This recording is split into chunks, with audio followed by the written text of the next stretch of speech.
This is more than I understand. This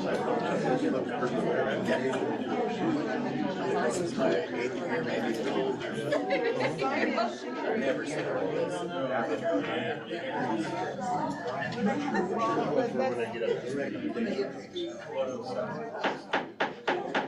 I will call order commission meeting tonight. Everybody hear that respect? They will stand for a pledge. I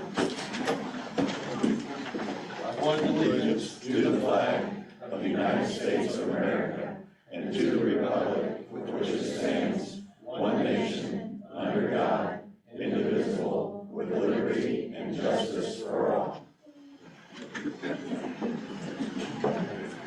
Brenda, if you would please call the roll.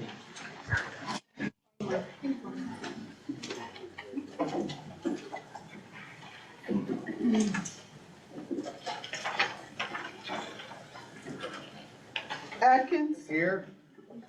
Bothwell. Here. Broyles. Here. Cottle. Here. Cows. Hicks. Here. Hunt. Here. Pearson. Here. Todd. Here. Wright. Here. Breedy. Here. Okay, we got a packed house here tonight. We got a lot of business to get through, so we will try to push through here.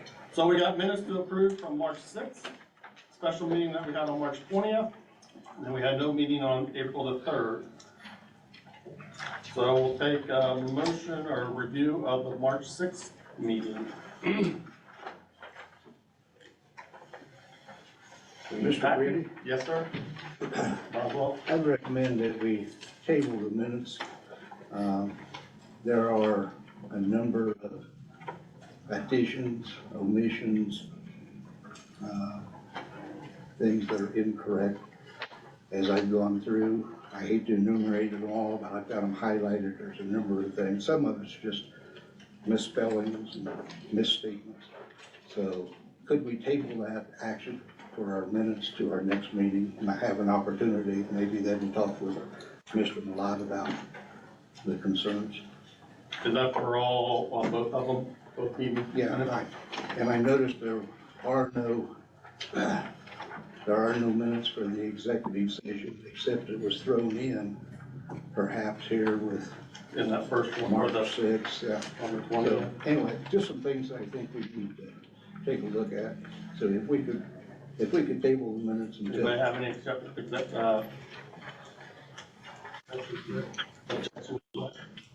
all right.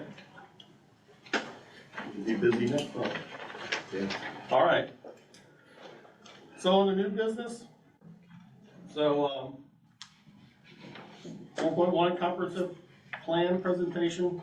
So as you know, we want to try to do a comprehensive plan. We need to update the county's comprehensive plan. We do need, and a board was feeling, I think over the past time, that we need help, outside help, and we're looking for funding. And this is one step towards finding funding. And it's doing an income survey. Well, it's doing an income survey to see if we qualify for OCA grants, correct? Correct. We will not be able to approve that funding or that process. That's actually done by the commissioners. But the goal is to have the income survey done. If the county qualifies, then within that OCA grant, we can get funding to do a comprehensive plan. So that is, and then when you do the comprehensive plan, that has to run through us, okay? Commissioners can approve the expenditure of the money out of their funds. that'll help if we qualify to pay for income or a comprehensive plan here. So that's the gist of it. Also, if the county qualifies, it not only helps this potential comprehensive plan, it also will help them qualify for other things out in the community, not just us, because that, once you qualify, it's good for like 4 years, right? So there's, yeah, you can have several projects going in at the same time, you can go into that later. So we have, Mike Klein-Peter, from Klein-Peter Consulting. Now, is Bill online? Bill, are you out there? Bill? I just texted with him, I don't think he made it back. Okay, so Bill Walters, and helped us line up this. Bill Walters is with the East Central Indiana Regional Planning District. So he is the one that kind of got us in contact and potential funding. So Mike is gonna basically give us a quick presentation of what his services are and how they can help potentially fund for our comprehensive plan. All right, thank you, everybody. Good evening. Mike Klein-Peter with Klein-Peter Consulting. You've got just a little 5-page packet in front of you. Like he gave me an introduction. I was asked to come here to tell you just a quick brief overview of our firm, what communities we've helped with grants, and how we can help you guys, and then what are you gonna get out of this comprehensive planning grant. So since 2015, we've been in business. I actually used to work for the Indiana Office of Community and Rural Affairs, OCRA. So up there, I was in charge of grant compliance. I was one of the people there that did that. Then I left and started writing grants on my own and started a firm. And so far in 2019, we helped 10 communities get $5 million. 2020, we helped 33 communities get $11.6 million. 2022, we helped 19 communities get $10.4 million. And so far in 2023, we've helped 5 communities get about $3 million in grant money. We do work in both Indiana and Kentucky. We're currently serving over 60 municipalities across the state. The closest communities to Grant County, or in Grant County, some of them actually are, Gas City, Swayze, Sweetser, Upland, Elwood, Alexandria, and Blackford County are some of the closest clients we have. We currently have 12 staff members to assist on these OCRA projects, and 6 of the 12 are certified grant administrators with 115 years experience. Most of these people used to work at OCRA, and as they've retired, I've hired them to help do these OCRA grants since they know what needs to be done.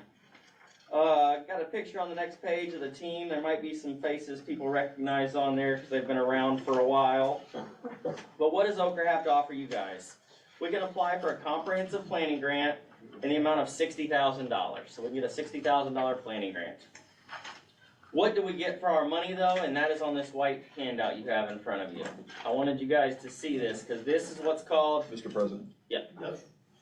We don't have. Oh, I think when they were handing out, they didn't realize these. You can have this one here.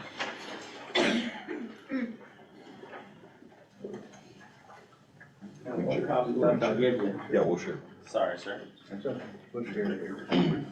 You got 2? I got 2. There you go. Oh, you got one? I gave out my last one, so can I stand over your shoulder real quick? I wasn't expecting such a big crowd. So the comprehensive plan, basically, I want you to turn to page 2, because that's really where the meat and potatoes of your plan is.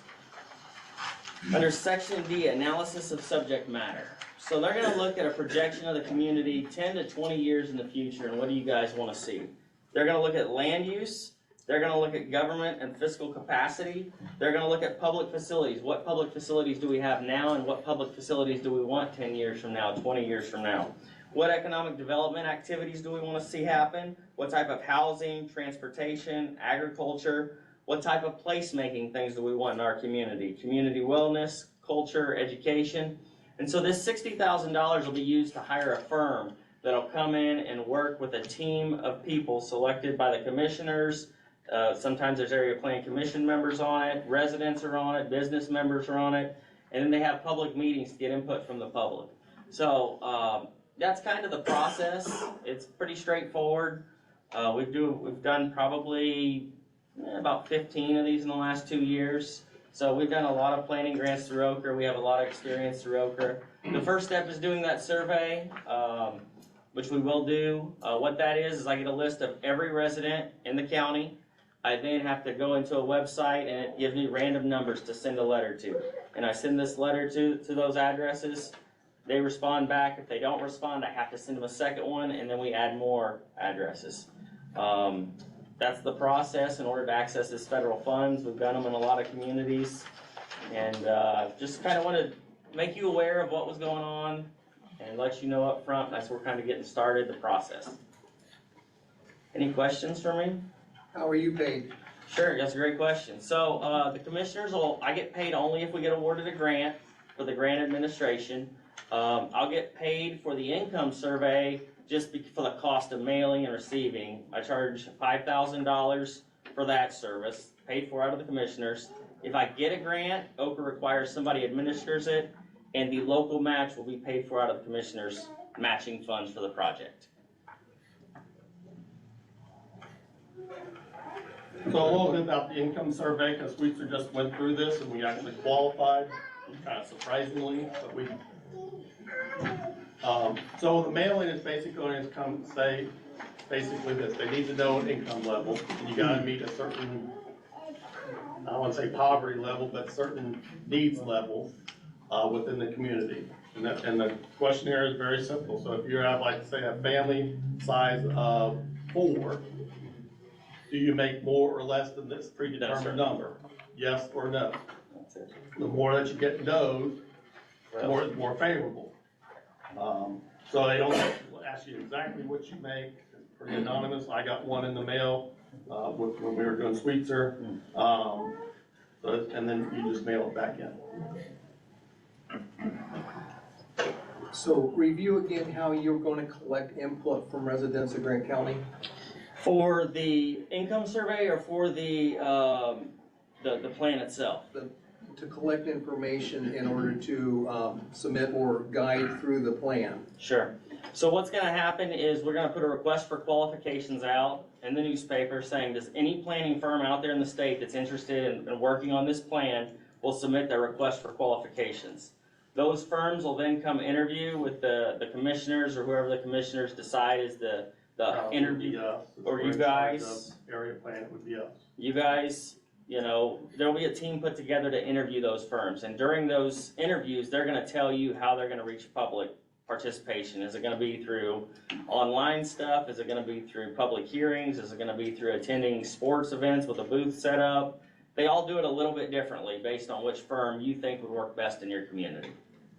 But they'll give presentations to that committee to tell you how they're gonna do it. It's my understanding that the comprehensive plan is supposed to be driven by this board of people here. Is that your? Correct. Ochre only funds grants to cities, towns, and counties though. So in order for the county to be eligible, it's gotta be a grant application submitted by the county commissioners. But that's why I'm here today, to let you guys know about it. I haven't been hired by anybody yet to do anything. I'm just presenting this. I've had one discussion with Bill and them about it, and they expressed an interest.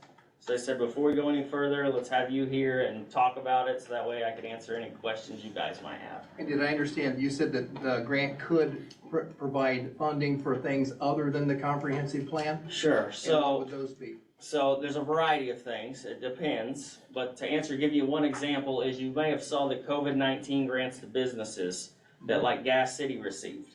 They received those because they had a valid income survey and that this grant opportunity popped up to give money to small businesses and they applied for it. So that would be like an example is once we do this, if that program pops back up again and it benefits everybody, then you guys could apply.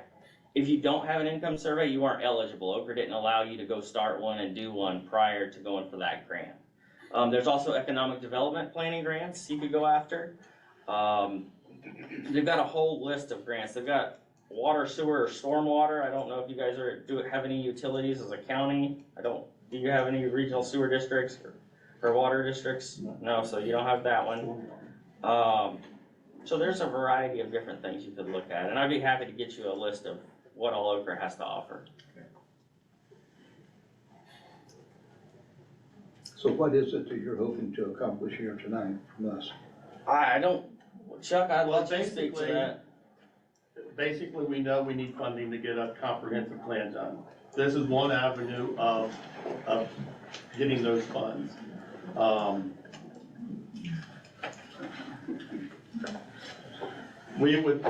I would think we would be favorable for it, to give the commissioners our support that they should hire to get this done, so they can, then apply, get that, and then apply for an OCA grant. And then we, as a planning commission, would be the ones running it, as far as interviewing whatever firms would apply. You know, we send out a PFR, Request for qualifications. from area firms or statewide firms that would be interested in doing it. They know what we're willing to spend, $60,000, so they know what they're willing to, what they could do, or will provide for $60,000. So, and then, like you say, we would interview, have an interview selection process, and then we would work with that firm to get to develop a comprehensive plan. So if we're driving or looking for certain areas, then tailor it to certain things, but it should encompass everything that a comprehensive plan should entail. Mr. President? Yes, sir. And in answer to our question here tonight, actual employment to get this thing started is to the commissioners. Right, the commissioners will hire Okay, because they have the funds to pay. okay. Is this organization, your organization, sir, is that the only organization that is in the mix? We've just picked one out and there happen to be these people, or, you know. Well, How do we get to where we are? Bill from the East Central Indiana Regional Planning District recommended him. I know with the town of Sweetser, our financial man, Steve Brock, recommended with him. Yeah. I dealt with him probably 10, 15 years ago. I called him and we talked about it. And Sweetser tried for 3 different attempts, not with Mr. Kleinpeter's firm, and we failed miserably. Times have changed and we squeaked by somehow. As far as your qualification, Chuck? Huh? As far as you, Sweets are qualifying for the Right, grant? right. Okay. Right. So they're qualified. And I think, Reason we're looking here is because he's had past successful experience well, with other communities correct, within correct. here. So that's the first person that we went to for these kind of Well, yeah, services we based did us, upon Swayze, this Gas person's City. recommendation. Did you say Van Buren? No, No. Swayze, Gas City, Sweetser, Blackford County, and then we could kind of go Alexandria, Elwood, Frankton. Right, other customers. Okay. Yeah, well, like I said, he used to work for me, hired half their staff So, as they retired. so Mr. Wright, as our commissioner Mm-hmm. that sits here with us, it'd be up to you folks then to take the next step. Yes. So this Right. is just a point of information for us. Right, right, Okay? Mr. Wright. Just to make it clear, we didn't want to do that without the board consent. Right. So, and Mr. Stewart is here, is the other commissioner tonight. We chose to seek that out. If you remember correctly, I said if the board would like us to go out and see if we could find funding, that's what we did. And so we got a hold of Bill lined him up. Sounds like there's other business that he's done within the county. And again, we're not gonna do anything until this board says this is the direction we wanna go, if that makes sense. I'd like to ask Mr. Malott, is this your recommendation, sir? Or do you have concerns or anything we ought to know? We've sat down, we've talked to the Economic Growth Council, the Community Growth Council. It all kind of led us to Bill Walters, who got us to Mr. Kleinpeter. We've sat down, we had a good conversation with Mr. Walters and what they'd like to do and what's available to us. This is all about, okay, we kind of done some homework. Now let's get you guys involved and see which direction we want to head. Okay, so this is your recommendation? Yes. That we do this. I'd make the motion that we would consent to ask the commissioners to go forward. All right. That's a second vote. Tyson, I think squeezed in there. Right. Squeezed in there. You call the roll when you're ready, Brendan? Thank you. Atkins, Yes. Bothwell, Yes. Royals, Yes. Cottle, Yes. Hicks, Yes. Knuckles, Yes. Pearson, Yes. Todd, Yes. Wright, I'll abstain.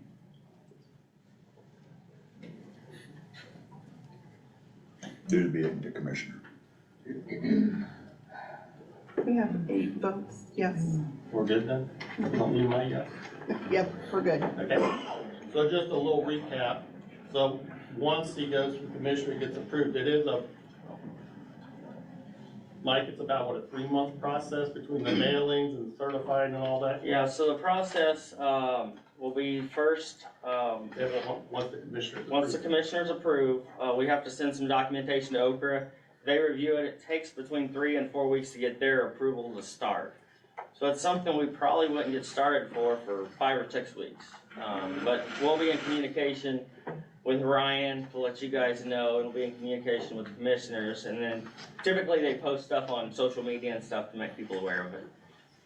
And it's a process of as soon as, how quick you get the responses back. Correct, and so then I'll mail, I then wait a week, week and a half to get things back, I mail again, wait a week and a half, and then just back and forth, back and forth. Okay. All right, Thank you guys, thank you for your time.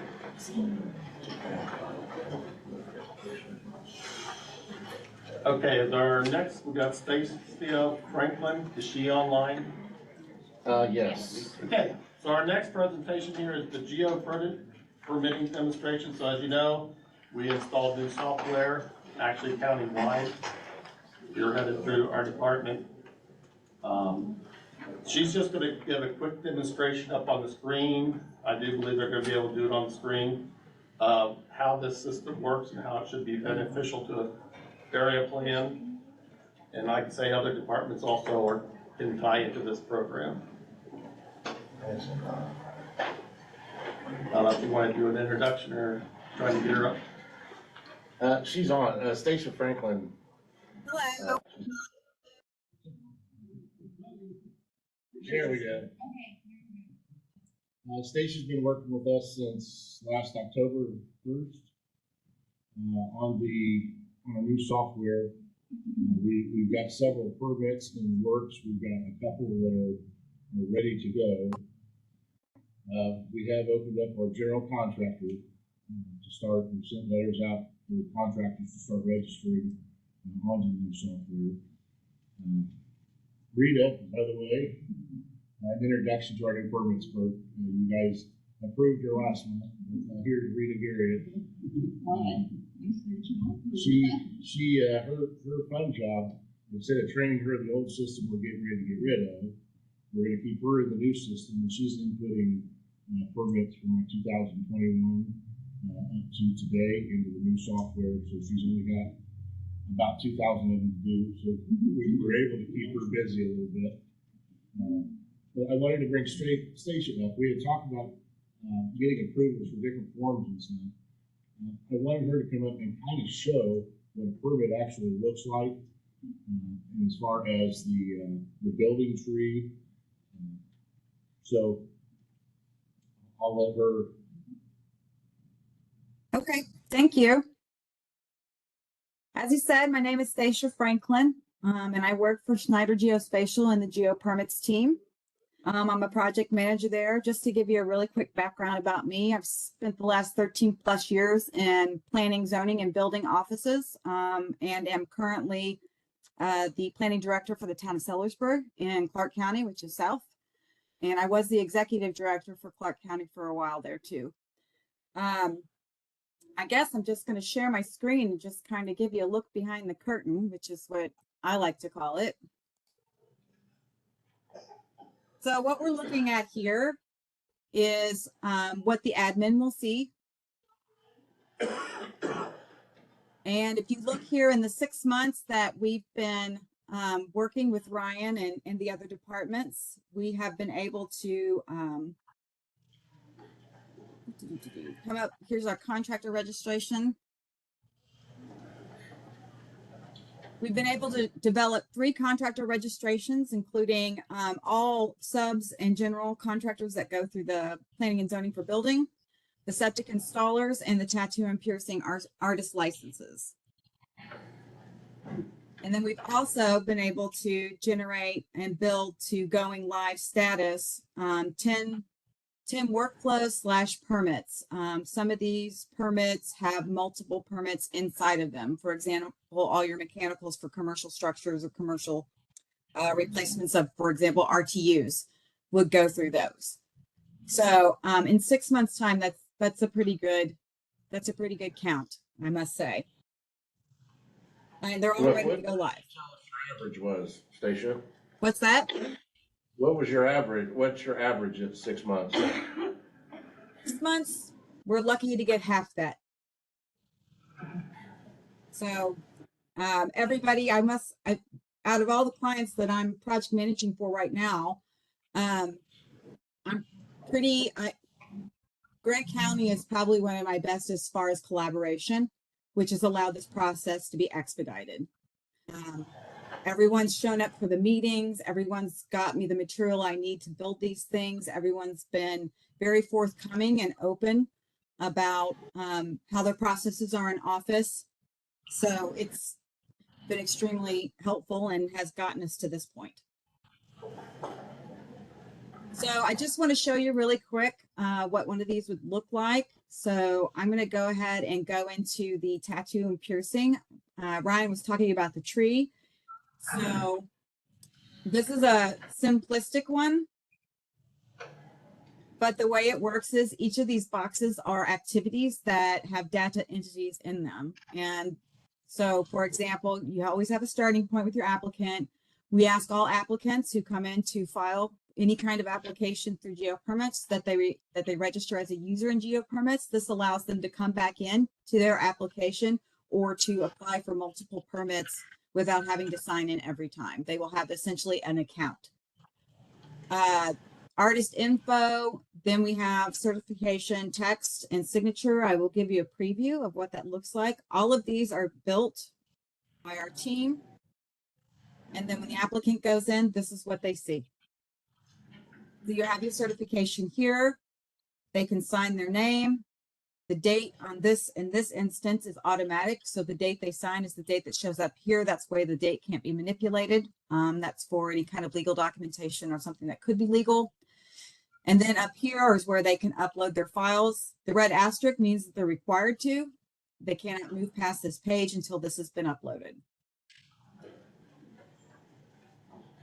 Then you have your fees built in. It notifies the people in office. Here, notify approvers in this case means that it's notifying the health department that someone has applied and they need to go in and review and make a decision. They do so, it generates them a number. If they approve it, it goes out. And in this case, you can have a piercing artist certificate, a tattoo artist certificate, or a certificate for both. And then it mails the certificates, whatever they applied for and approved for, it mails it back to the applicant. They have it, and typically it's 30 days, and I believe this one is 30 days as well. In 30 days before that registration expires, the system automatically sends an email to that applicant that is registered and lets them know in 30 days you're about to expire, so you need to get back in and renew your license.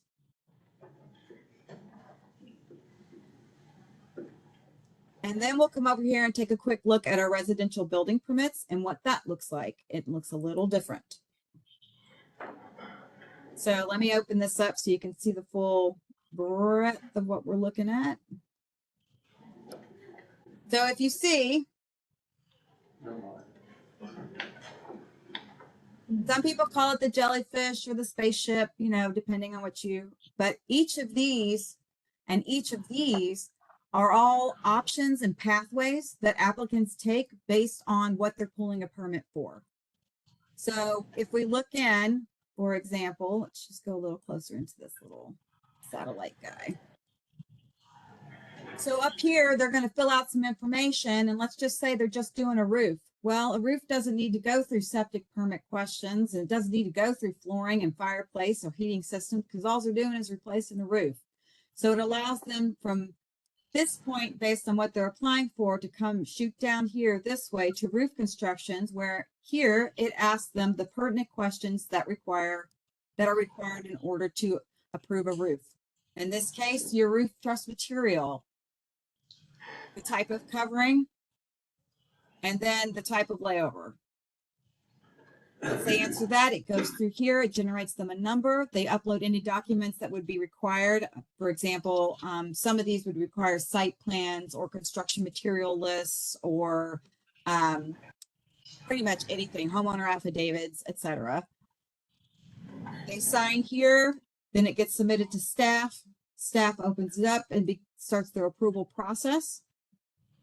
Goes through based on where they're at. If they approve it, it goes to a fee determination where your fee schedule has been integrated into this workflow. So it automatically calculates the fee.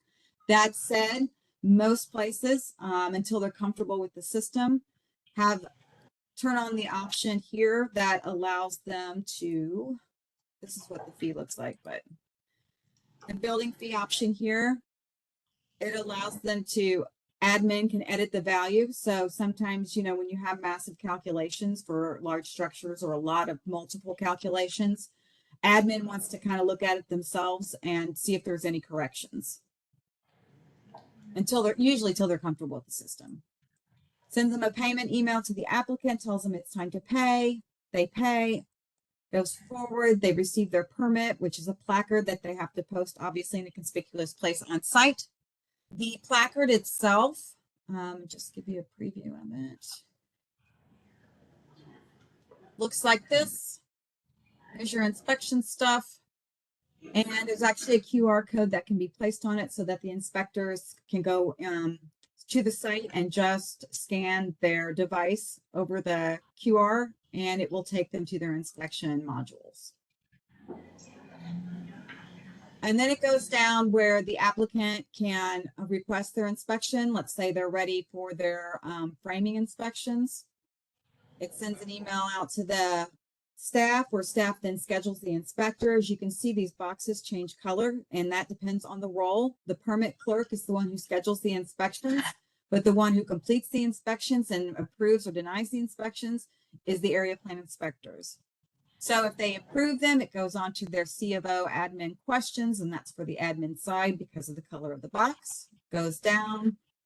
They are issued another application number for their C of O, and then it decides based on whatever the inspector says, it's a temporary C of O or it's a permanent. If it's a permanent, it goes down.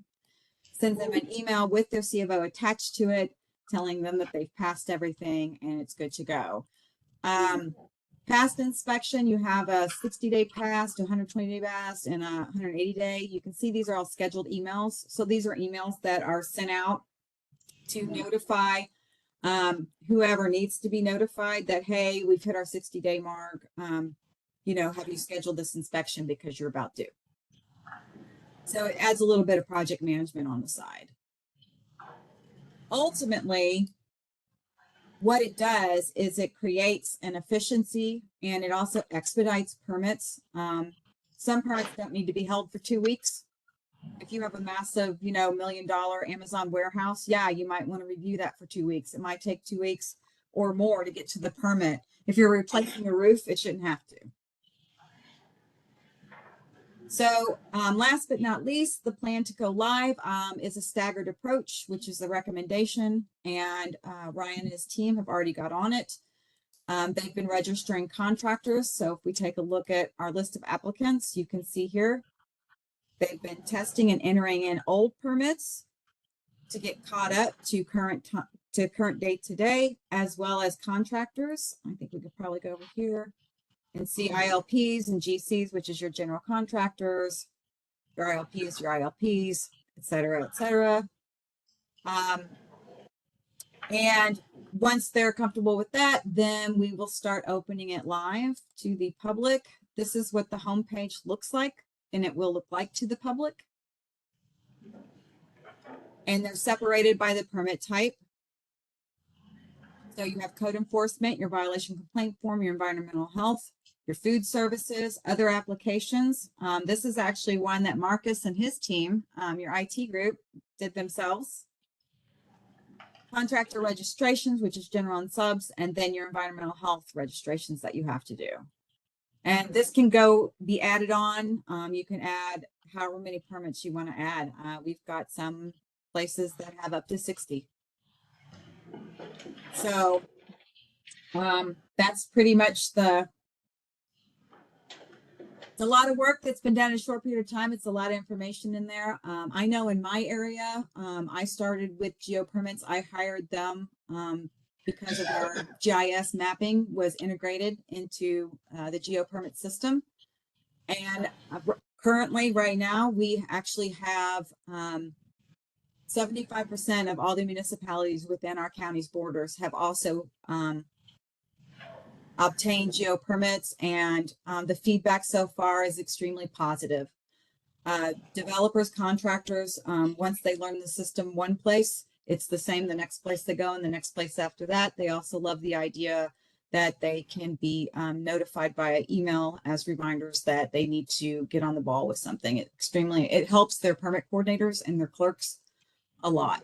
So, and plus there's less paper, which I don't know if you look everywhere else, it's that train's on the track, it's moving. At this point, I think you either jump on it or you just get out of its way.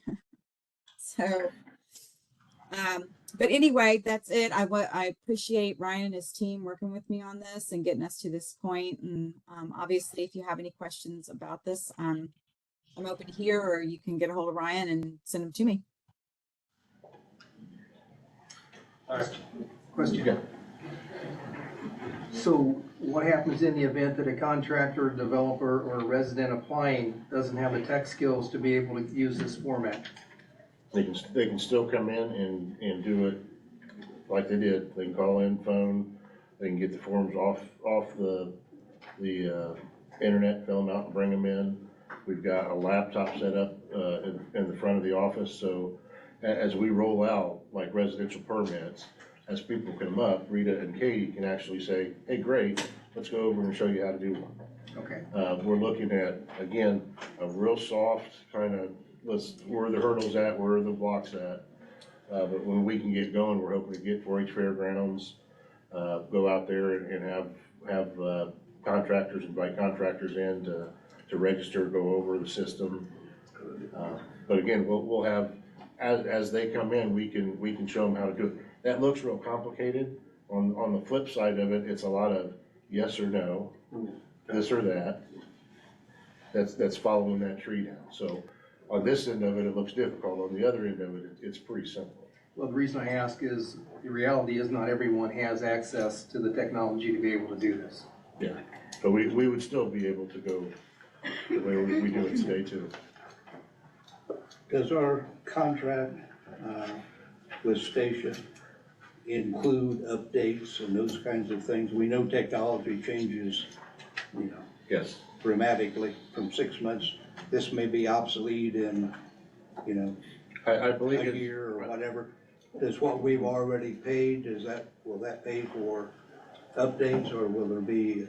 Yeah, the initial 37,000 and odd change was to get it set up and running.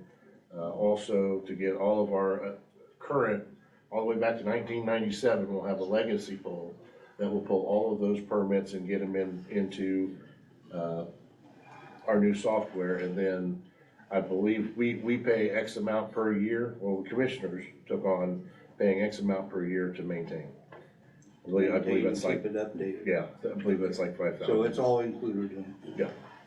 Any enhancements that occur that are done globally through geo permits, these are enhancements that are included in our maintenance, which is what you pay for every year. So any kind of updates or massive enhancements or changes will go across the board to all geo permits at no extra cost to them. And they actually just started also at the end of the month, each month, they're going to have a lunch to kind of go over things that are new, that they've introduced or brought to the system. We sat through that here this past Wednesday. Yeah. It was pretty good information. So, I mean, we plan on keeping up on it too. IT has been great. They've jumped on it. They've already tried to build their own. Again, our goal here is for IT to be the leaders in this, so we don't have to keep running back to Geo Snyder. Their IT is working with food services right now, getting all of Dean's permitting and stuff together. So, I mean, we're ahead of the curve right now, so. When you have lunch, is it at Huh? With my whole. President. I bought him pizza. Yeah, just a question. Does the firm have any crazy YouTube videos that contractors could take a look at and we could refer them to those YouTube videos? Absolutely. Part of the resources that we give to your team once we leave is our website. It's a training website, and we have videos that range from 5 minutes for little quick things. For example, how do I exchange a PDF in a data entity, to how do I start? Where do I start on this thing? How do I register a contractor? How do I apply for a permit? Yes, we have videos available to them to give out to the public as they see fit. Good. And that's available within the permit too. Okay. You get to something, you get stuck, there is the, Help button. there's a help on this page, Brian. Good. And then the only other question I had, and I don't know if this has any play in this at all, would be the drainage board. Where does that kind of fit in on this whole thing? So our goal to begin with was to get us and Health Department, Food and Environmental up.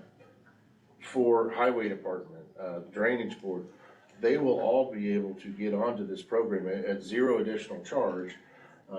When they want to get on, we can set roles for them so that they can do their own, well, IT, with the assistance of IT, can set up some of their own applications.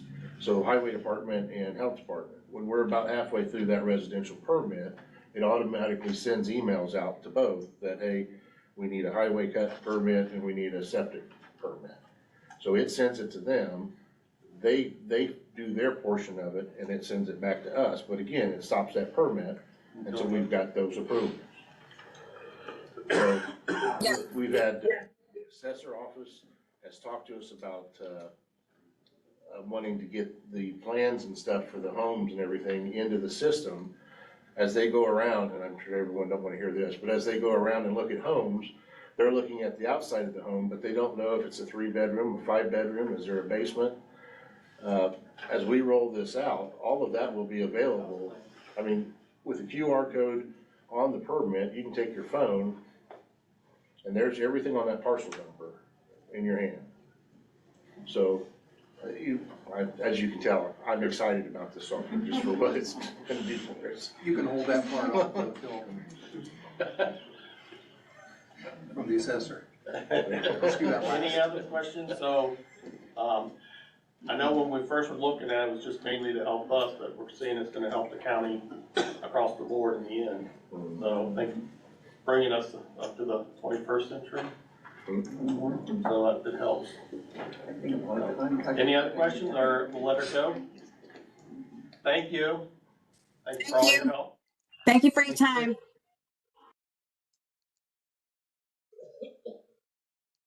next one, we'll talk about introducing the private pond ordinance.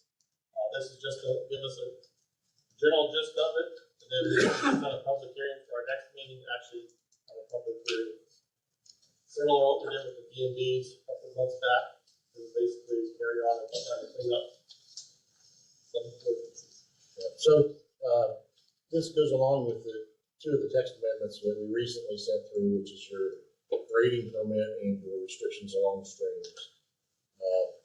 We've had situations come up this year with ponds that are being brought in, private ponds that are 1 acre or less. Currently, a 1 acre or less pond does not require a permit.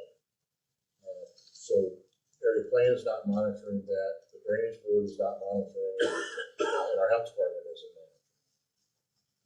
Anything that's an acre or more would require a USDA Rule 5 soil and erosion control certificate, which is where we talked about our grading permits. From that, they should come to us. With the 1 acre or less ponds, what we're really wanting to see, for the most part, is site plans. So when someone comes in to put a pond in 1 acre or less, we're wanting to make sure that they're not next to regulated drain lines, not next to septic systems, not right next to the road or the highway. Because again, right now, none of the health department, drainage board, or area plan are monitoring it. We've had cases come in, complaints come in this year that a pond got dug up and they took all the fill and they put it right on the property line. What can I do about it? I've got no ordinance that gives me any regulation to it. They put the pond in and now it's draining over my septic system. I've got no regulations to it. So this is basically what we're wanting to do, and our biggie again for this is just a site plan, so that they will come in and give us a detailed site plan as far as what is in the area, so the regulated drains, septic, how close to the property line, how close to the road. So it again, I talked to the drainage board about it, on whether or not they thought we needed it. Health department, the same thing. And while we were in those discussions, I went to surrounding areas, and it's like everyone has a pond ordinance but us. So I was able to go off of 10 other pond ordinances to put something together, presented that to the drainage board, and let them go through their end of it. So the drainage board is pretty much giving me a consensus on it. Health department's giving me a consensus on it, and now I'm bringing it to you. And again, I'm bringing it to you for consideration to move it forward to a public hearing next month.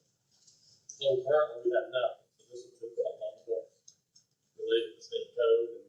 And we've been along with our floodplain administration, our grading program, and our restrictions on it. Any questions?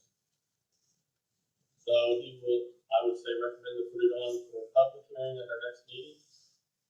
So we have ordinance available. Yeah, take it. Yes. So I'll take a recommendation, make a motion to move this to a public hearing at our next meeting. Second. Second. Move it to a public hearing at our next meeting. Call the roll. Atkins, Yes. Bothwell, Yes. Boyles, Cottle, Yes. Hicks, Yes. Knuckles, Yes. Pearson, Yes. Todd, Yes. Wright. Yes. Next on our rules of procedures review. So we're still working at this. I think Ryan did send out some notes on what he had worked up. Bob, I know you were working on it in the past. I don't know, ask you if you could get your recommendations so we can have something compared. If you have that available that we get sent out, or My understanding when we put this together is that we were to do this right. because it is our rules and regulations, not the office. And we have done that, we've completed that work. We're happy to share that with you. And I think that then is appropriate for us to decide the work that we've done, whether we want to accept those or whatever as a starting point, and maybe then after that, we say, well, we want to look further and decide and move on. But anyway, that's been ready for If some you got it, I But think. before I go further with that is Lois Jones was a part of that committee with and Rex Maynard was a part of that, and I was the other part of that. So at this point in time, the only people that we have here with the committee to make the presentation would be me. Lois would be happy to sit and do that as well. So what I'd like to do is I'd like to distribute it to you, take a look at it, give it to you here tonight, just as a very quick overview. Right. And then ask Lois to join us at our next meeting, so you will understand fully how we target what our and then if you want to go further, after our presentation at our next meeting, that's certainly. But I know you got to put time and effort into it, so yes, we should look at it and see, where recommendations and things like that. So if you got that, we can, take that, review it, and then at our next meeting, we can, have a presentation. So along with that, this is going to be hard to understand if you don't have a copy of the current rules and regulations that we have now. So, Mr. Locke, if you would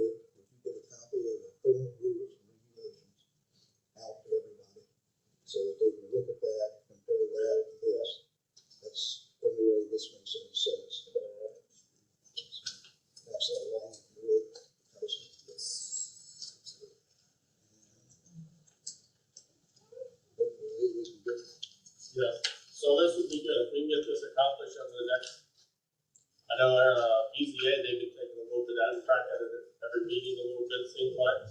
So if we can do that over a few meetings, while the comprehensive plan, or while the income survey and all that's getting accomplished, hopefully we have this wrapped up before that.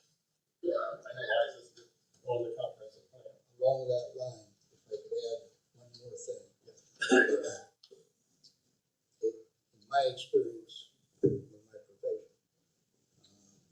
I have come to realize that sometimes, as vociferous as some of us want to be, we do overtalk things, and I understand that something like rules and regulations, the more you put in detail, the bigger the box is that you are putting yourself in.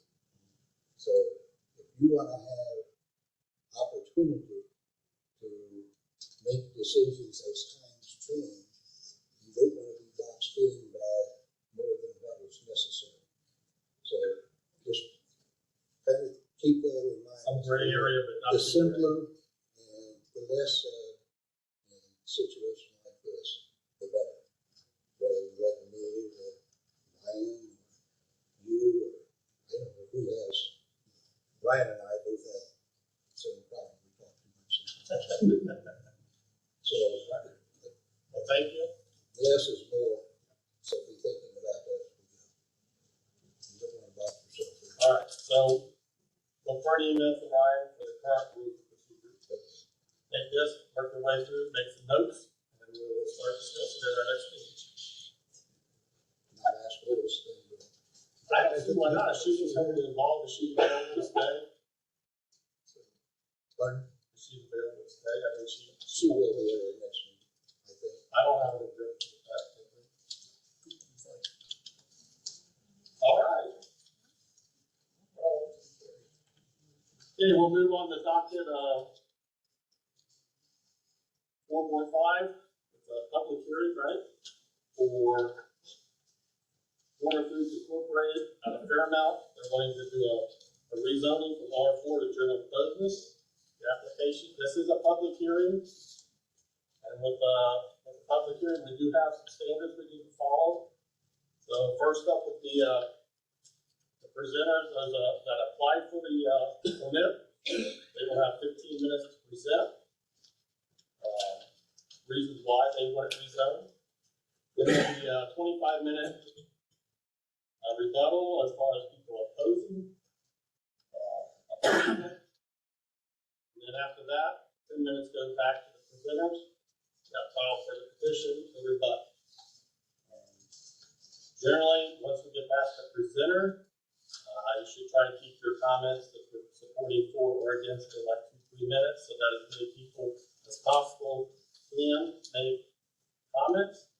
You do need to come up to the speaker stand. I'm assuming there's a sign-in sheet up there. Okay, we got it. Make sure you sign in, state your name, where you're from. I think we can name and address, let it be documented. So at this time, we will open the public hearing. Have a petitioner come up and explain why they want to rezone this property from R4 to general business. Good evening, ladies and gentlemen. My name is Paul Wyman, 1533 West Lincoln Road, Kokomo, Indiana. I'm here this evening on behalf of Corner Food Inc., and we are requesting a rezoning from R4 to general business for the other half of the property in which the grocery store is currently located. If you've had an opportunity to review the file, you'll notice that the grocery store sits on a little less than half of the parcel, and it is zoned general business. The remainder of the parcel is zoned 04. I'm not quite sure the history on how that happened, where the parcel is separated as such, but currently we have a residential zoning that is being utilized for business purposes. And so the request of the owner tonight is to have the whole parcel have a consistent zoning of general business, which certainly conforms with the manner in which they're using the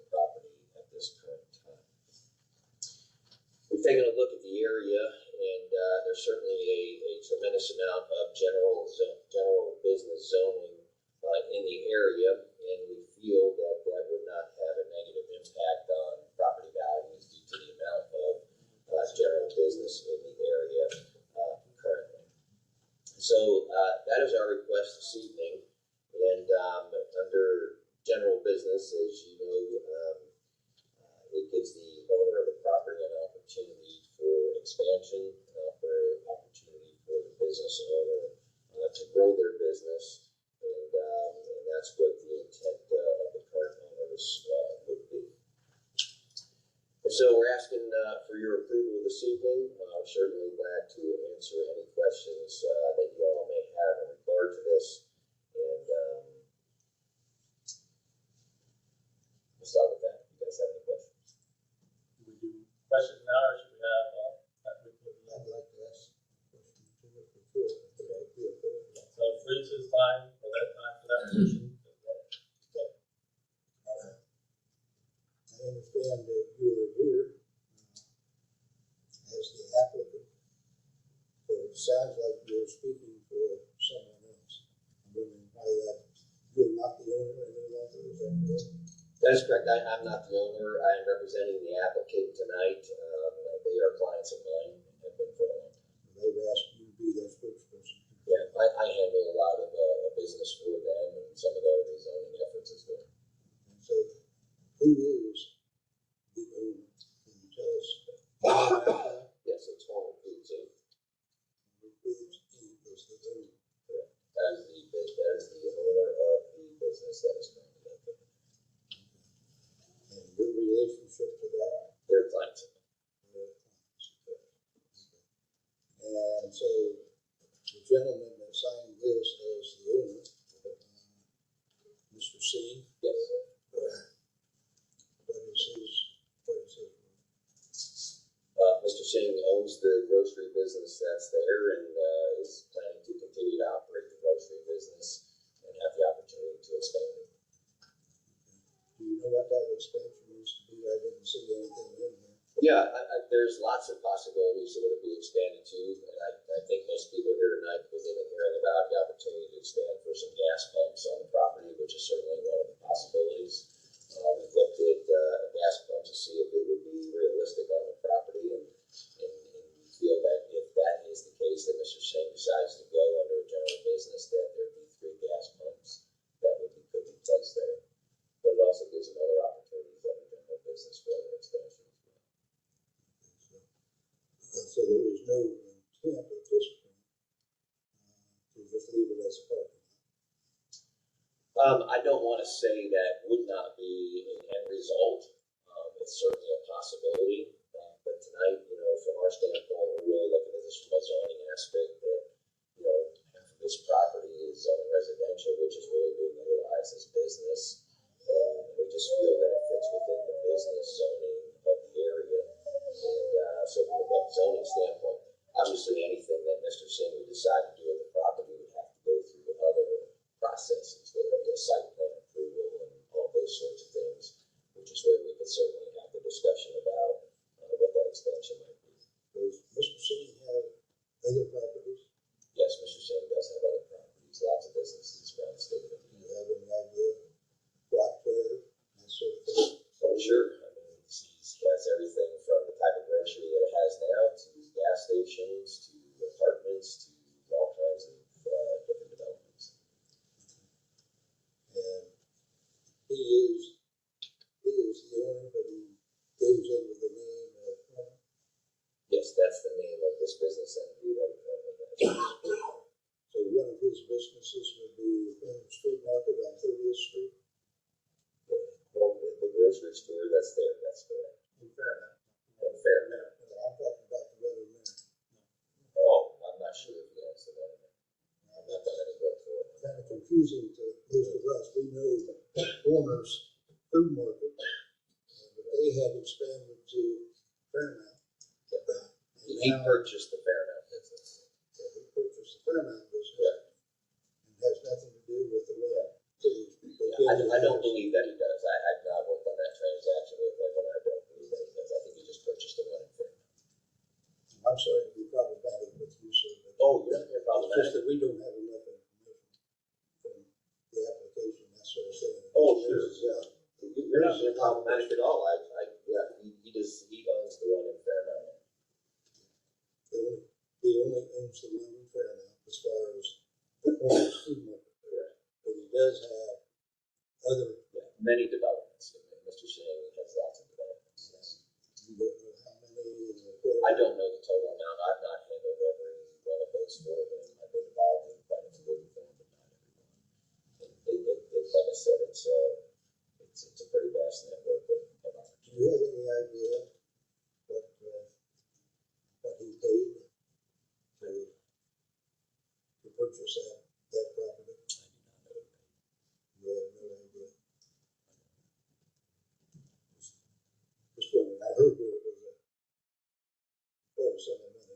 That's probably not relevant. He probably looked at that on the, Excuse me, but it very well might be relevant, but not something we want to discuss here. Be happy to talk with you afterwards. Okay, anyway, thank you, sir. anybody else? Yes, Steve? Just, Mr. Bothwell is trying to figure out this Corners LLC. Can you give me that title? Corner Foods, man. And do you know what the other Corners is listed as? I do not, I'm not familiar with the other owners. And then the second question that I have,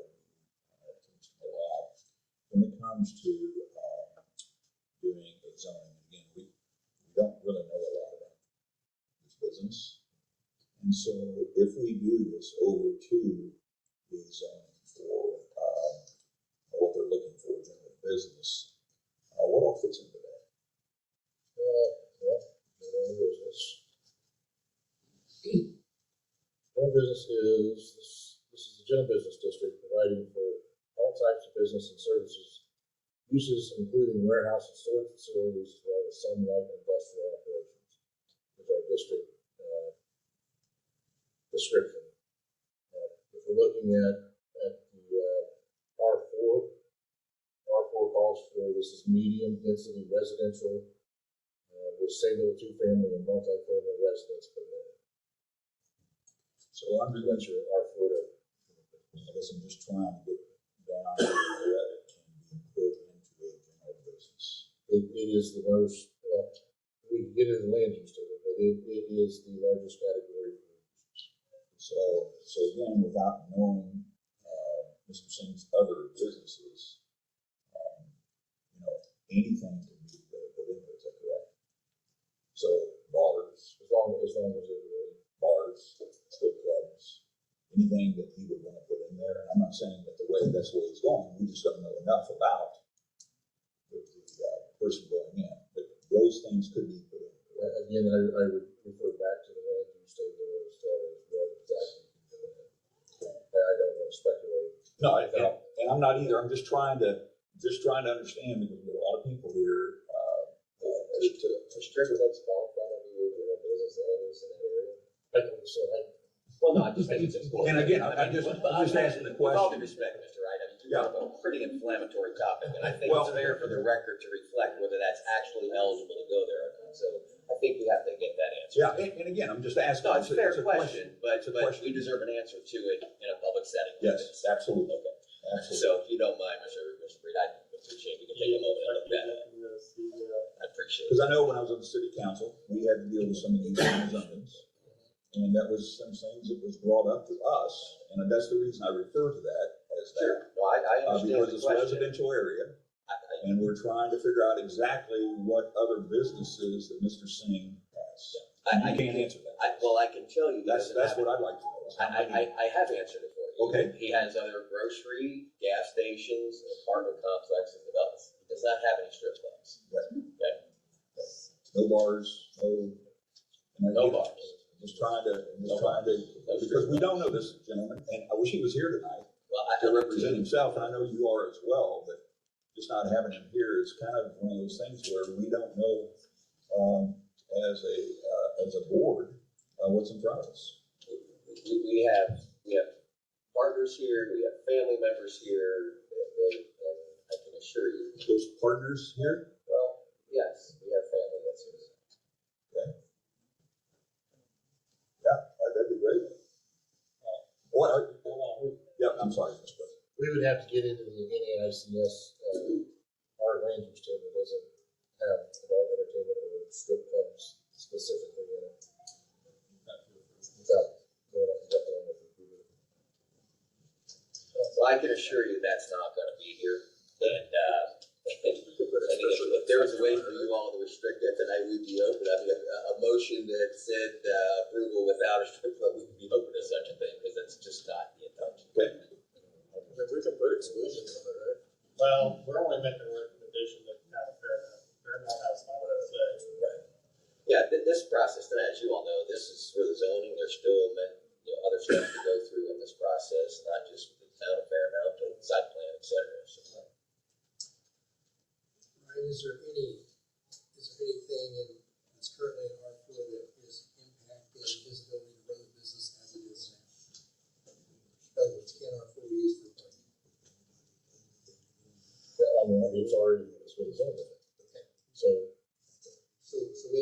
meeting as it is has no impact on the business as it stands today. But can I give a basic, the staff report statement? Mr. President? I was hoping to do that at the end, but Okay. I think there needs to be a basis to kind of what's going on. I know it's a lot of high emotion in here. But just to kind of give a basis, we have a property that is zoned half general business, half residential. same property. Same property. This is extremely rare throughout Grant County. Again, taking everything else out of it, with it being general business, the parking lot was installed in 1976. At that time, it should have been zoned over to general business in 1976. So kind of what we've got in front of us is missed zoning from our past. But just as a basis, this is another situation that we've run into before where something got missed. Again, to have resident R4 as a parking lot, reading our description tells us it's for single family or multi-family homes, and it's been a parking lot since 1976, partially surrounded by general business. I'm not saying yea or nay, that's your basis of it. Other questions that you answer for? Then we'll open it back up to public here for still 4, because we still have some time, right? We've only used 2 minutes 2. of the 15. You said not to count the questions. Just trying to be efficient with everybody's time tonight, so. Okay, so is there anybody else that would like to speak in favor of this rezoning effort?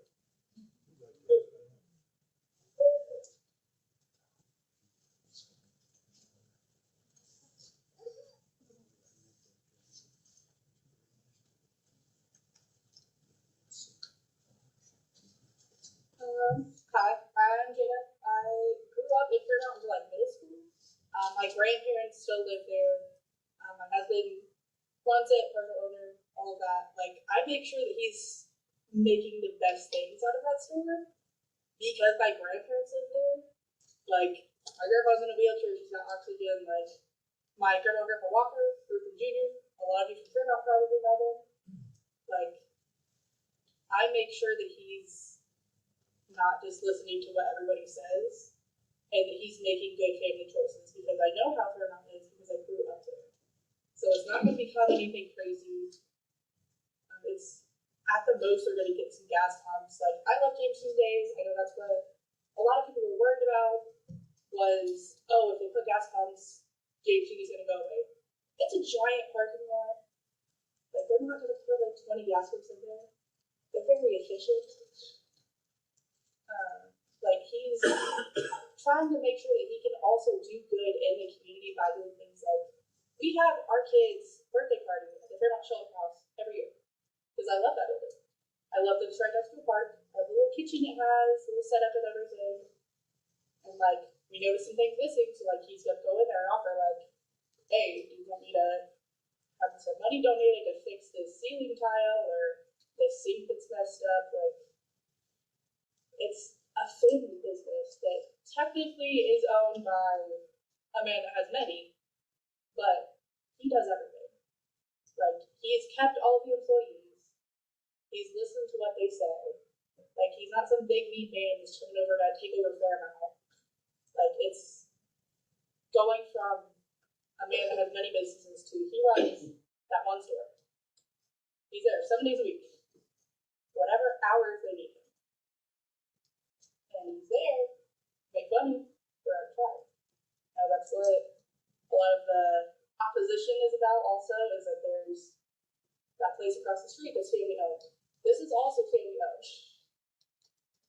So that doesn't really get a lot of really sway in my book because this is my family.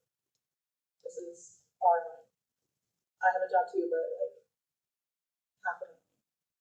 So I think that's all I have. It's a little family business. It's not anything crazy, but everyone is so scared of the new person. But it's just a new business. That's it.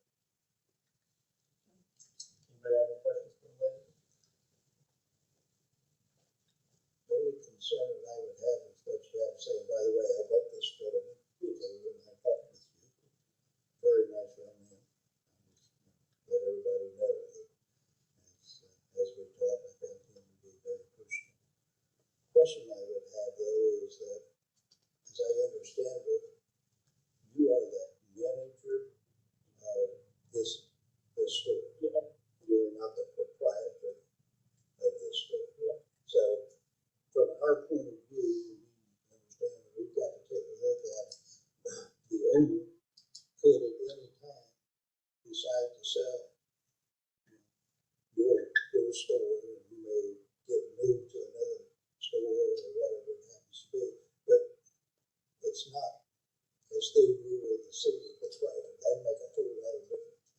But instead, you are managing that store for somebody else that is a corporate person that has many stores, many different businesses, and so on, and this is just one of those stores. So just understand as we look at this, that complicates things for us. I wish, from my point of view, I wish it would just a family. It's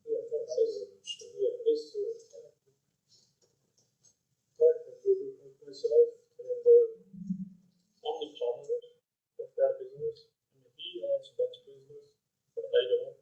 And it's a family-owned business. That's 50% goes to me and 50% is him. And I just don't get it, like why communities thinking that I'm bad, we doing bad business. We're not doing anything bad over there. We kept all the employees and everything is the same. And all we ask for, we just read over the general. That's it. We're not bad. I mean, I don't know why community is thinking that we will change it to like a lot of things and we'll still keep the grocery part and all that. Everything stays there. We just adding, if this gets full, we'll add pumps and all the clothes and everything is changed. I just don't get it. Why they just, I have seen like a lot of things on Facebook that are going on, but that has nothing to do with me. A lot of things I don't even know about me that they're talking on Facebook. I just don't get it. Like, it's just a, the man that is technically the owner, he has run another store with him. He fully entrusts everything with him. He doesn't really do anything besides show up, make sure everything's running good, pick up his money, and then say, all right, good job. that's not basically approved. We'll add 10 more employees. That's more employees than really have, you know. And a lot of employees, like a lot of people don't have driving license, so they don't have a car, they can't drive all the way to Marion. So that would be a good opportunity for them to have a job in the town, you know. And we'll still give a space to Jim Dean Week and we'll draw the thumbs off or whatever. And just, I think we. Something, Mr. Malak, you explain to them what we are, that we are simply a recommending body. Have you gone through that? Like you wanted to do that with Joe this last time, and I know that I recommended that we do that with every petitioner. Do they understand that the decision will go elsewhere? But simply make a recommendation for approval, not approval, or no recommendation to the commission. So you know, regardless of how this comes out. I was going line by line. We do have a sexually oriented business in our land use table. It is allowed by special exception to general business. Yeah, I could not imagine that was that simple. Business. So do we have how much time do we have left on this? They're at 7 minutes. Is there relevant time? So, You want also? if I could just add a couple things. Okay. So to the point, you know, and I'm glad the family spoke, you know, the employees are still there for when they want. And I think if you talk to those employees, they would share with you the manner in which they're continuing to run this grocery and their intent to continue to run this grocery for the community. And what this provides for them is an opportunity to expand the business as any business owner would want to do. They want to grow their business. And truly what we have here is from 1976, just something that was simply overlooked. And now we have a family that's trying to grow a business. We have a business owner that wants to grow his business. And when you look at the land itself, the size of the parking lot, and only putting several gas pumps in there, it'd be a very safe environment for cars to pull in and get gas with the size of this parking lot. And I've been over several times just trying to watch traffic flows and look at different traffic patterns and seeing if 3 gas pumps is really going to significantly change anything. And the reality, what you're going to find here is the people using the grocery store are the ones that are going to get gas. No different than if I went to Kroger and I used the Kroger gas pumps. You'll find that the gas will be every bit as competitive as in town. I'm sure there'll be a rewards program, just like you get anywhere else that you go at the gas station across the street. I want to assume it has a rewards program of some kind. They'll be able to offer a rewards program of some type to their customers. And so, I always hesitate to get too far in the weeds on gas pumps and size and lots and those kinds of things, because this is really just about a zoning issue. Those types of things come into play in other hearings. But I understand that you all have a vote, and it would be our desire to have a favorable recommendation from this body. It carries weight, it carries clout going into the Fairmont Town Council for the things that we have to discuss there. So I feel like this family and this business owner have done the appropriate things to say, hey, look, this is what we want to do. We want to fix this and correct this, and give them an opportunity to grow their business. Any other questions on financial report before we move on? Is there anybody else in favor or in favor that would like to speak at this time? All right, we got one more, okay.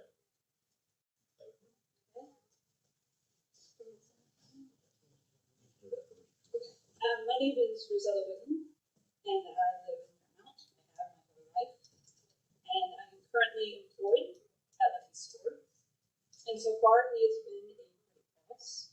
I believe in his vision for the town. I know that he appreciates all the customers. I see a lot of people here who still shop with us. We appreciate all of your support that you've shown us so far.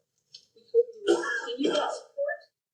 And even if we add a few gas pumps, I think it's going to be great for the town, because it's going to create competition with the other gas stations. We do have 2 other gas stations.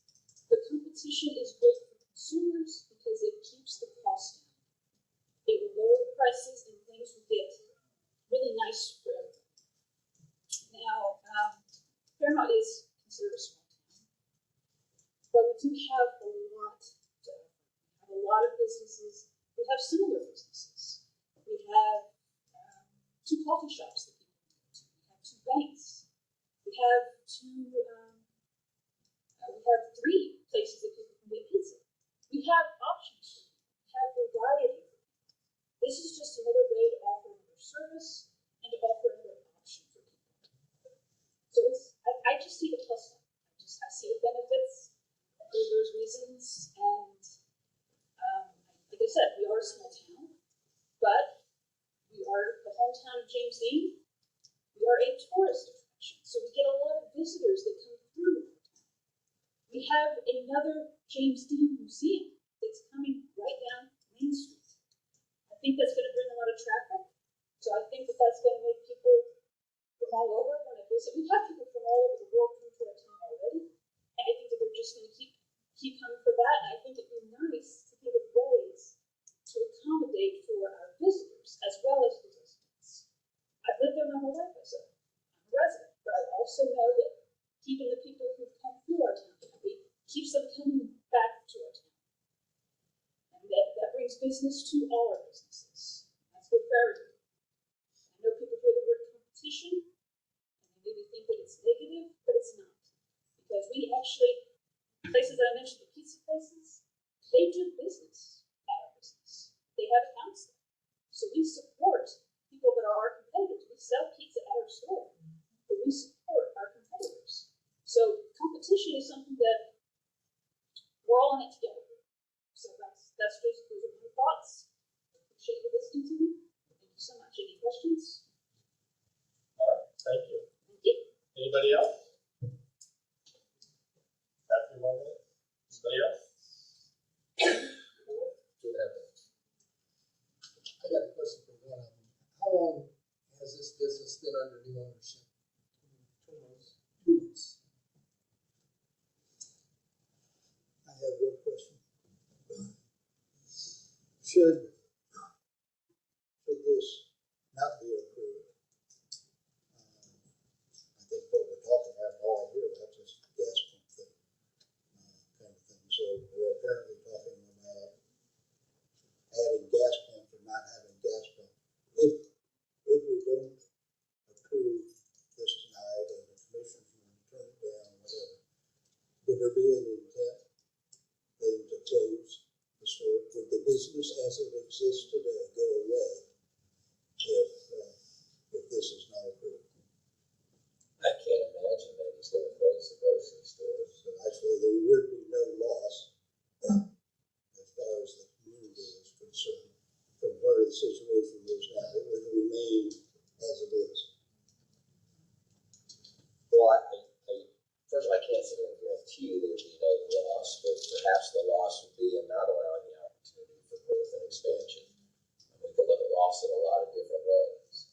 And I'm not sure if this body is the measure of how that loss is measured when we're talking about zoning, especially in a situation where a zoning mistake was made in 1976 and we're talking about rectifying that. So I'm not sure if that's a fair assessment for this body. Thank you. There's no other ones wanting to speak in favor? I don't know,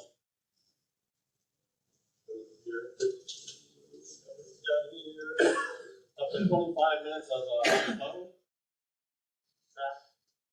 Somebody would like to step up and start it off? Please sign your name on the form when you're done or before we start.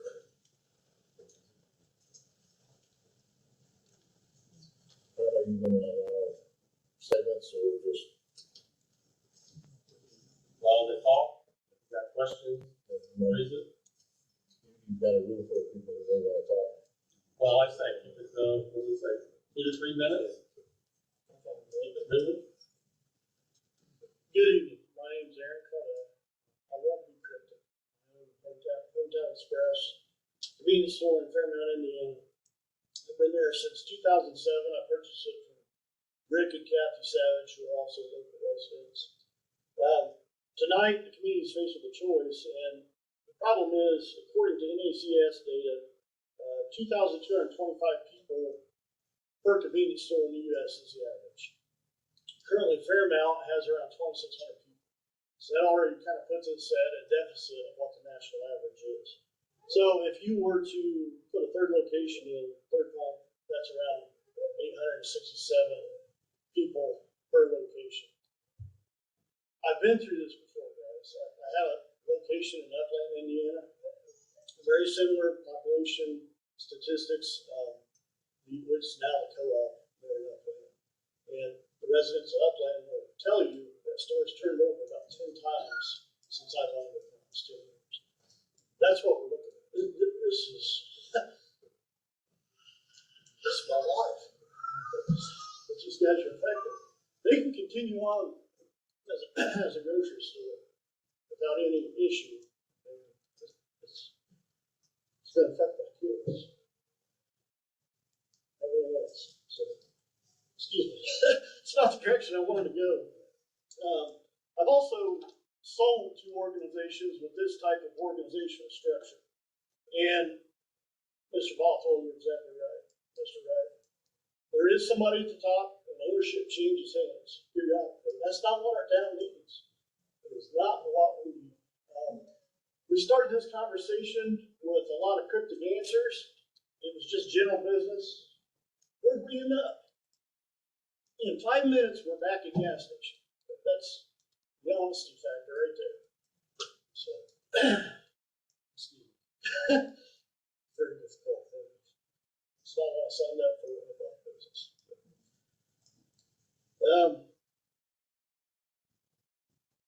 appreciate your consideration. Appreciate the town of Fairmount supporting it. 1,070 signatures. Yes, that's right.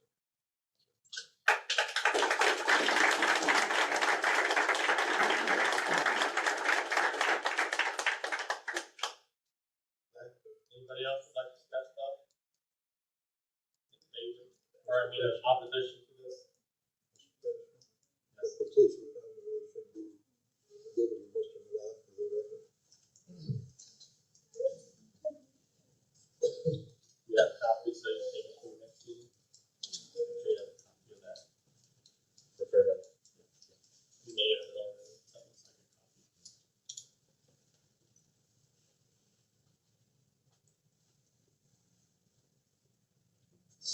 I'll sign that after. My name's Kurt Hackney. Between my grandparents, my dad, my mom, and myself have had businesses in Fairmount about 75 plus years. I know Rick and I used to own the same business. A lot of competition in Fairmount as far as convenience stores, especially gas stations. And people say, well, you look back a lot of years, there's a lot more gas stations in Fairmount. Well, that's when people did work on cars. It wasn't the same as today's convenience stores with self-serve gas stations. You know, we're lucky enough in Fairmount to have like a hardware. We have a nice barber shop. We have a good grocery. All three of those things, if there's a second one coming to Fairmount, guess what? One of them's going to close. I think most people here would agree with that. And that's one of those things you look at. That's the nature of a small town like that. You know, the other thing you look at, I was looking at employees, and I tried to spend a little time between the three of them and get an idea. Approximately 40 employees between the two convenience stores and the grocery store in Fairmount. That's not all full-time employees. About 4th of them are part-time. But you know, if another gas station goes there, eventually one of the three will go out. And when that third one goes out, we go from 40 to 28 to 26. We do lose employees in a little town. And there's not a lot of employment in these little towns. We have a couple of manufacturing places and things like that too. But I always thought that was one thing to kind of look at. And I think the biggest thing is if you look at a town this size supporting 2 gas stations, I looked it up too a little bit what Aaron was saying up here, and you look, 26 helps us. That's why 2 can kind of make it. But 3, you know, I think we realistically look at, I don't think it will. And that's because 26 does help with one of them. The one uptown, 26 will not help a lot with, because there's one closer to those pension stations. So, you know, as you guys look at this, and like I said, I just wanted to speak because it's one of those things that you look at. I hate to see a lot of small towns and you start seeing, here's a building empty, here's a building empty. You know, and they're just everywhere. We can look around Grant County and there's a couple. One town in particular where you can go down Main Street and there really is a VFW and a catering service. And you know, and like I say, that's where we're at with this here. I love it as a grocer, and I hope they do a good job at the grocery store. I'm okay with that. But as far as to put pumps in, it's going to affect one of the 3. You know, just be a period of time before one of them goes out. So, like I said, I just wanted to kind of mention that. Anybody have any questions? Thank you. Anybody else speak in opposition?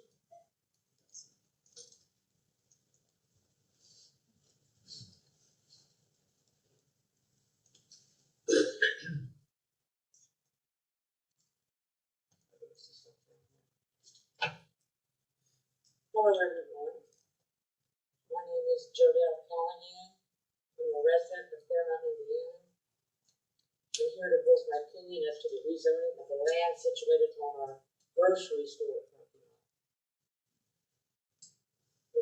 The new owners of this store are requesting to rezone in order to install gas pumps. I believe that's the only reason they want to do this. Many of our residents are elderly, and many do not drive. They depend on this land to park while driving at their grocery store. We have a convenience store right across the street, the Hometown Express. Our residents go there to get their gas, their drinks, their snacks. You can be in and out in minutes, therefore convenience. I also question the request of installing the gas pumps, if only to run our convenience store out of business. If you allow the rezoning of this land, it will only cause havoc to our citizens. We love our town. We chose to live here for the peace and quietness. Therefore, I vote no to their request to rezone this land.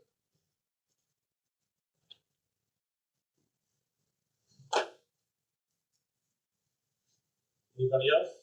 Let's speak to opposition. Hi, my name is Cindy Rose, and I also am a resident of Fairmont.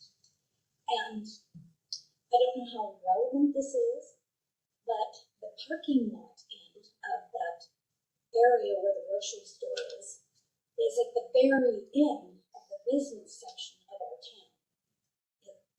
Right across the street from it is houses, and so I don't know if the reason why it was zoned as residential back in the day, if there was a reason why, I don't know.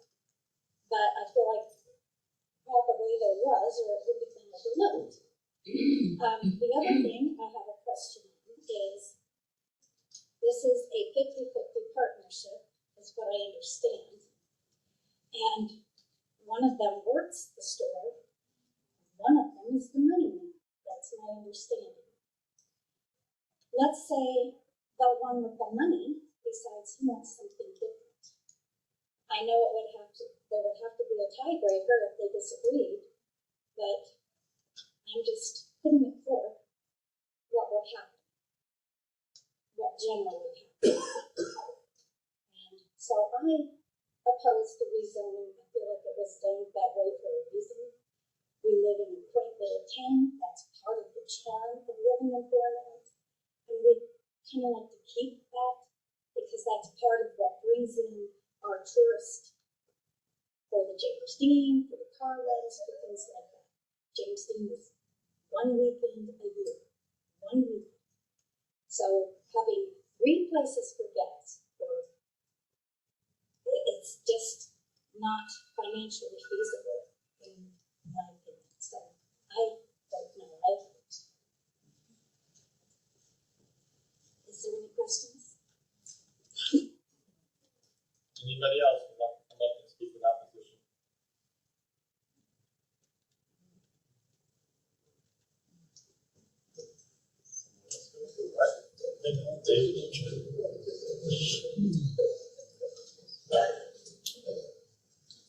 Yes, go ahead. State your name and then the last name later. Hi, Renew. Okay. I'm a resident of Fairmont. I also live for Fairmont.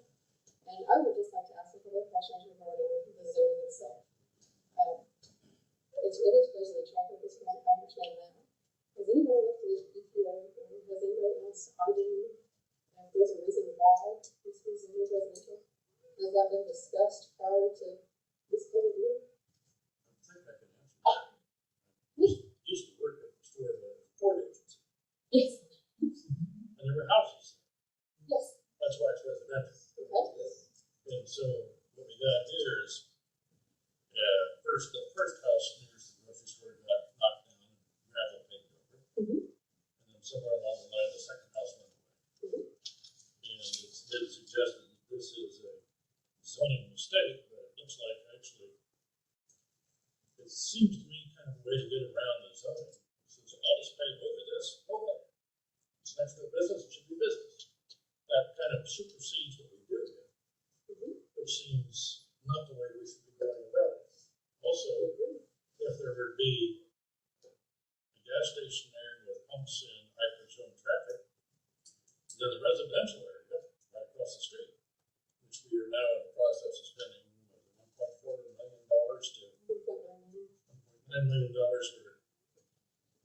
in our historic residential district, I hate to see it be degraded by something that I would suspect, because of the lack of population, it's going to be an empty gas station somewhere. And I don't feel that that is in the town's best interest to have another empty business. I think that would be a mistake.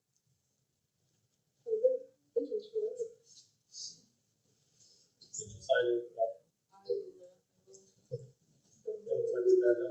Still out, by the side. Jefferson's, I do not live in there now. I live over by Matthews, but I have a question. A lot of these businesses, when they come in for gas stations of this type, they also sell products in the little stores that are undesirable. They sell vape pens that, I don't know what's in the vape pens. And all kinds of stuff like that, these little towns don't want that stuff. Now, would they be selling that kind of stuff, or is it just the gas pumps? What else will they be selling?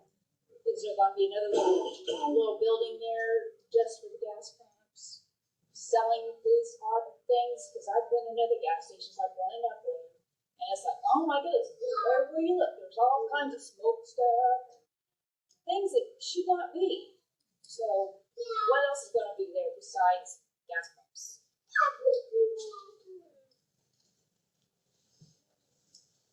Anybody else? You can make it. There you go. Sorry, a couple other people cut you off there. Hey, that's fine. I need to stand up there. My name's Rick Savage, from Fairmount, Indiana. In 1989, Kurt Hackney and I bought the location we're talking about here. It was putting tanks in the ground, and previously it was an old 2-bay Anaco stick shop. It was built in the mid-60s.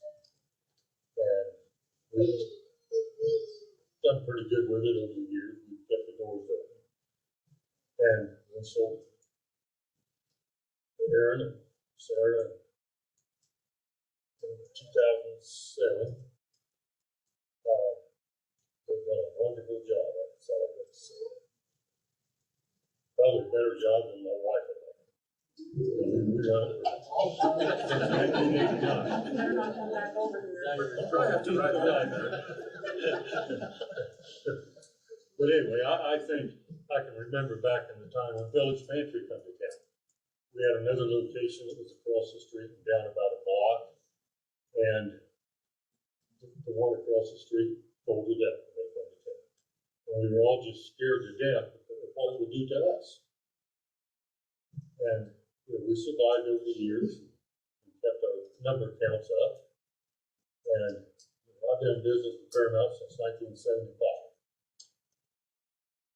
It's a long time. But, and I plan to always do that. And so do we. Thank you.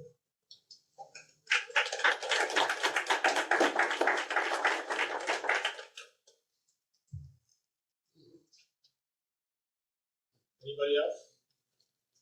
Opposition?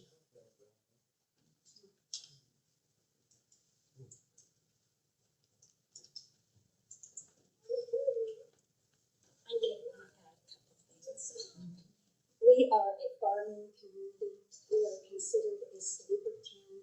There are no huge, big, major industries in our town to support the gas stations.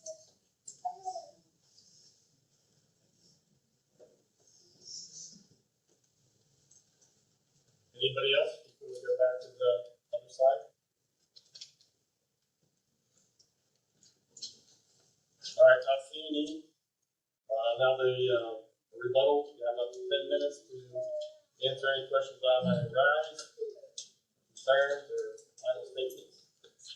10 minutes.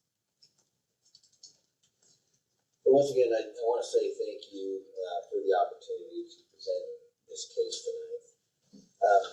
I can assure you there is nothing cryptic in my presentation. We're truly here asking for a zoning in general business, which is a common request from a business that has an interest in expanding. It's a common practice to ask for zoning for the expansion of a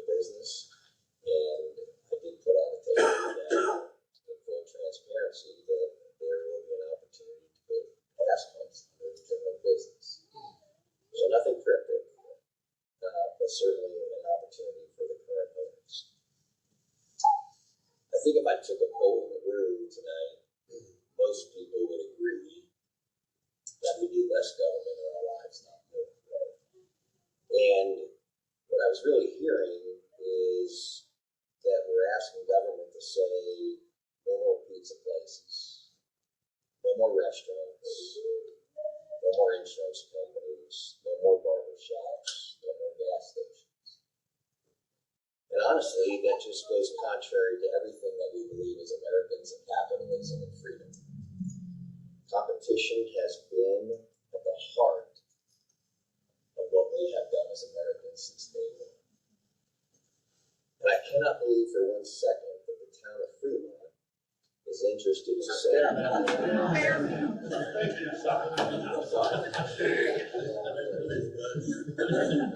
town of Fairmount is interested in saying that we're not interested in any more business expansion.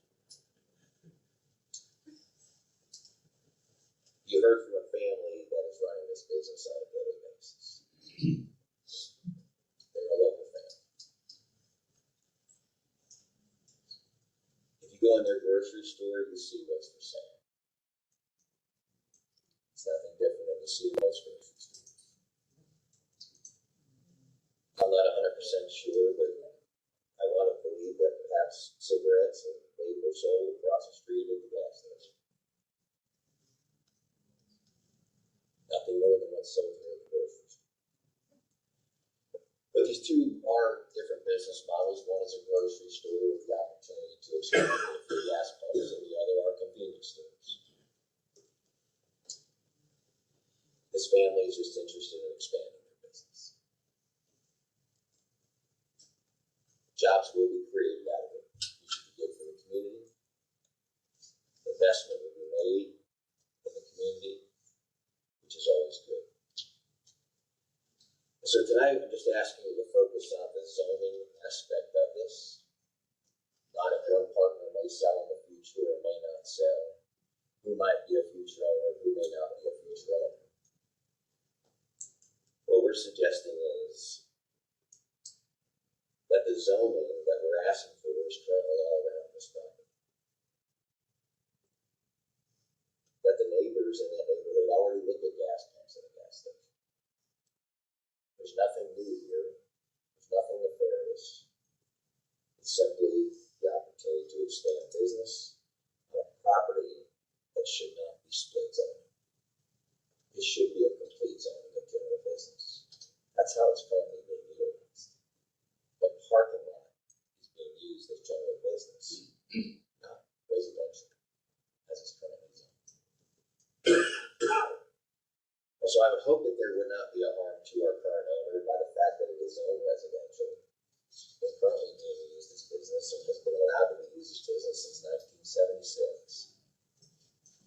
I would hope that this body would see that the appropriate thing to do is to have general business for the zoning of the entire property. A loss would be to not permit that in the current manner in which the property is being utilized. So tonight, our request is for general business. We'd ask that you allow the free market to exist in Fairmount. And we would ask for your approval of general business. Any other questions?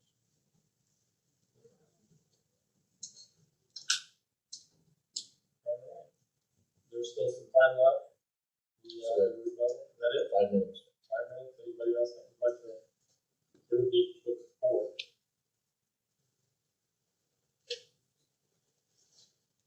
All right, we'll close the public hearing. Now we can discuss among ourselves before we move. We are charged with taking a recommendation to the Fairmount Town Council, either favorable, unfavorable, or no recommendation at all. Those are our 3 options that will be forwarded to their Fairmount Council. Are we to do that, or do we just take a recommendation to the commissioner? This is within the town limits of Fairmount, so they have control. They make the final decision. I just don't know that we've ever made a recommendation to the town board. Oh, yeah.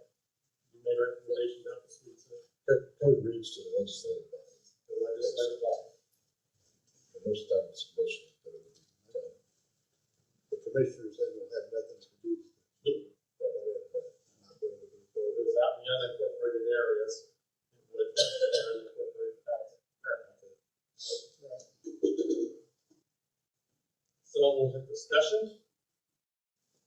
I want to ask, I think, being important to ask Mr. Boyes to restate his position. He is our paramount representative.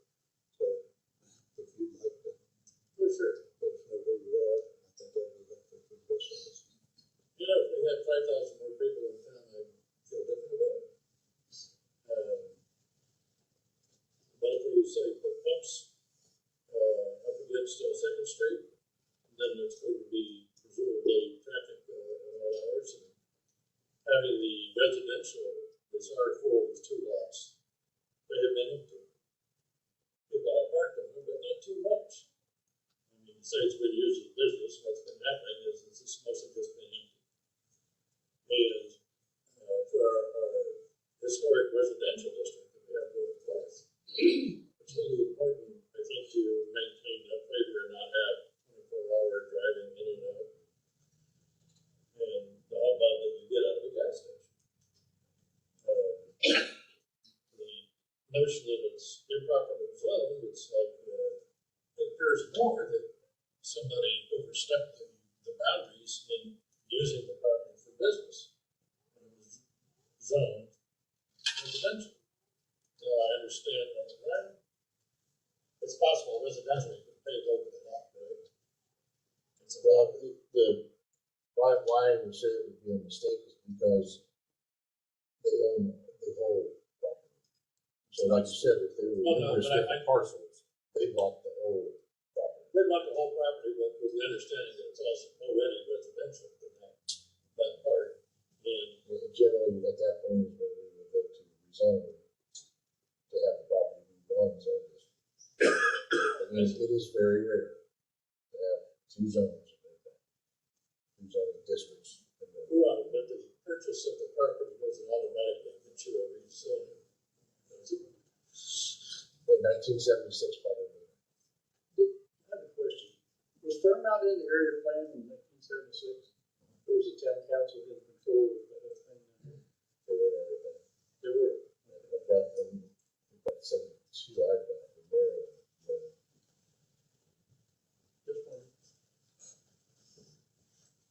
So my concern is for the residents across the street where the one stop is, there's at least the James Dean Park that provides a buffer zone between his business and the residents going north. And as the property goes within 60 feet of the house across the street, the residents are at Second Street, something like that. Then I see them being impacted by it.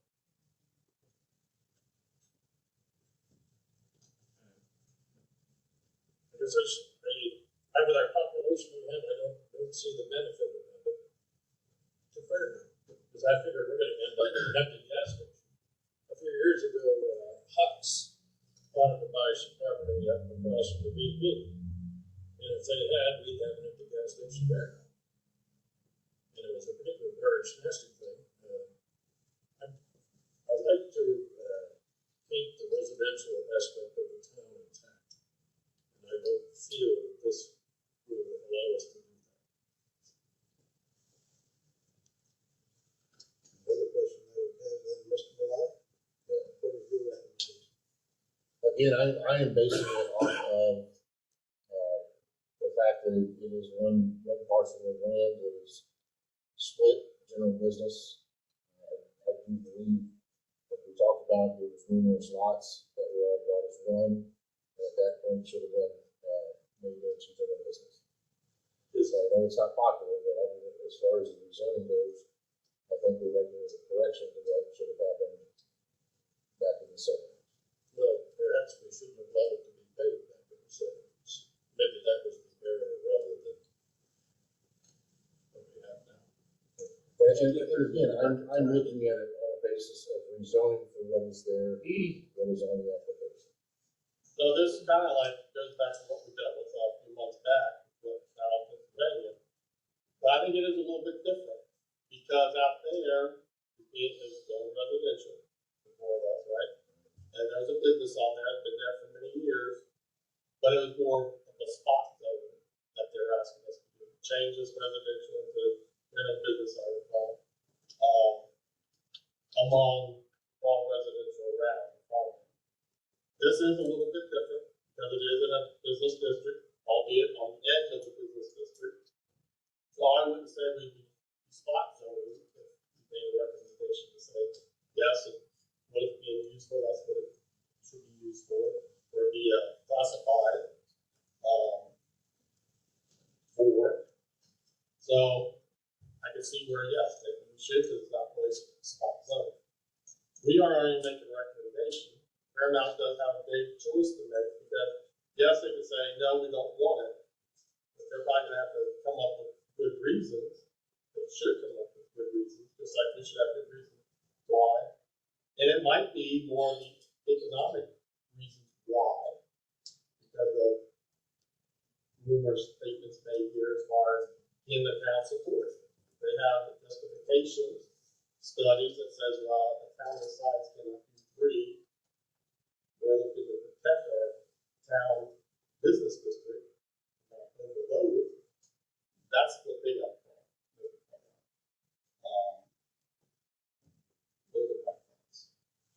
Well, when we talk about it being used as business, it's just been, although it's paid, it's just been empty. There's nothing going on there. Occasionally, somebody will park there. But mostly, not. So it's just an empty lot, and we're zone residential, and it provides a buffer for the historic residential district on Main Street. So I can't get excited about it. If we had, well, like across the street, we've got the James Dean that provides a nice buffer, a nice transition, and there would be none here. I feel that the guy who lives across the street, wherever it is, would be taking his property values would probably go down should we decide to sell it. So, to me, it's not a good thing. That part should be decided. We're just deciding the zoning. Right. And the town of Fairmont ultimately would have to say. Right, they're the ones that do that. This is just about the zoning for a business that's on one parcel of land. That's how I look at it. But I'll say there's nothing there that's pavement, and there hasn't been anything there that's pavement since they got paid. Occasionally there's a car. It is not in itself a business, and if we let anybody pave over residential next to a business and say, well, it's a good business now, because we're paved over it. I think that's letting them decide what the zoning is and not us. The business across the street is already zoned, like it's still zoned business across Main Street. To the end of that parking lot. But it doesn't go to the second street. Consumers across the street. Right. And when people talk about what we're only in Fairmont, with an exception of one or two people I can spot, I've been there 73 years now. So I have an appreciation of what the town has been and what we'd like to continue to see it to be. That's just my opinion, but that's for the town to decide. This is just about the zoning. Like, then just to pass this on to the town of Fairmont, that's favorable or unfavorable, right? Or no recommendation. So all of that other stuff isn't really pertinent to it. Well, if we, like I say, if we allow somebody to pay over something and say now, well, it's paid, we should be rezoned. That puts them in control, and that's how it's going. I'm wondering who, we're here to represent the people, so to speak, and what's good for the county in general, et cetera. The Fairmont, of course, is part of the jurisdiction for us. And there was a petition that was given, and there was 1,070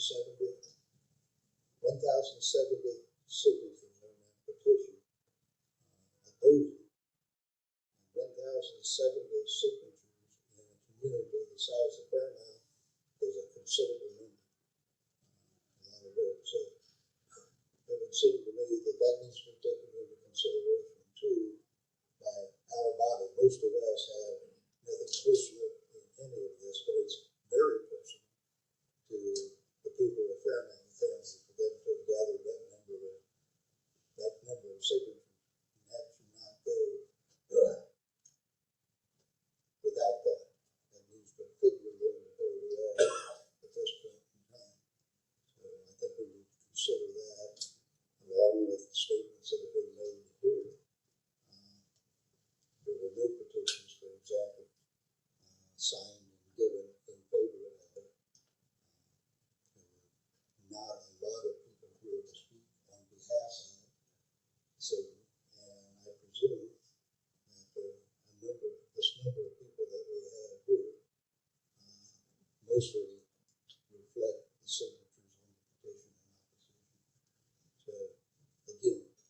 we sit and talk about what we're going to do. That should really heavily apply. I would hate to think, for example, that Mr. Pearson, who was new here, said, by the way, welcome. Not the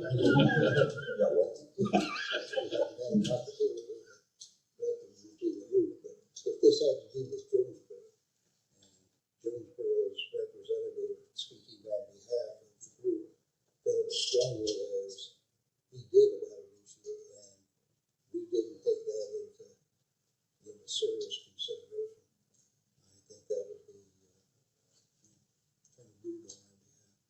So, thank you for your presentation, Mr. Boyles. Thank you for the work that people have done. And I think we should move the point. I think Steve's got to make that statement. Yeah, just a couple things. One, I do want to do a clarification on the reason I asked these questions. Like I said, we had a situation in Marion when someone was looking at rezoning, and that's what led me to those discussions. And I do appreciate Mr. Wyman calling for kind of a point of order, wanting to make sure that was the case and stuff. So there is a special exception. I'm glad we all know that now. I didn't know that in this case. And I too agree with Mr. Bothwell. We all represent different areas of our county. This is going to affect one place in our county, and that's Fairmount. And I really struggle giving a favorable or unfavorable recommendation to the town of Fairmount because our recommendation will carry weight. I, for one, I don't have a recommendation at this point. I'm not really sure where everybody else is, but whenever the chair is ready for a motion, Any other discussion? In regard to Mr. Wyman, I believe when he mentioned capitalism and competition, unfortunately, the reality is there are victims to that. You can drive through Marion and see the empty factories and so forth where manufacturing and production has been shipped to China.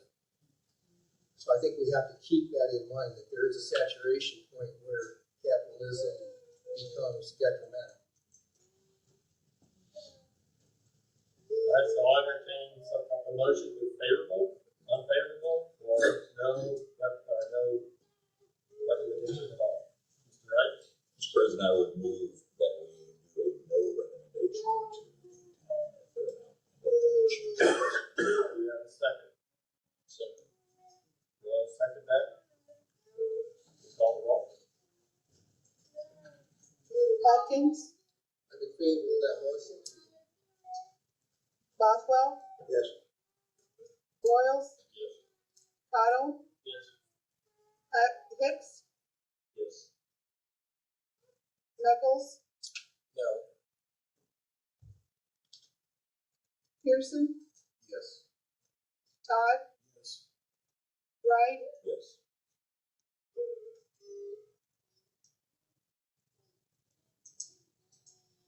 8-1. Pass that information on to Thank you for our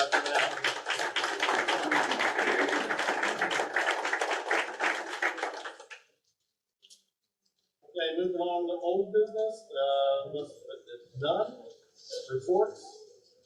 Howdy, nothing on the news? Okay, Mr. Ryan. We got listed here, BCA rules and procedures. Everybody has to address the issue there. Mr. President. Yeah, what? Actually, we'll take a 5-minute Intermission intermission. here.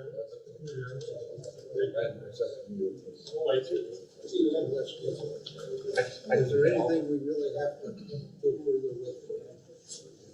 We got lawyer, building inspector, budget coming up. Shouldn't take too long.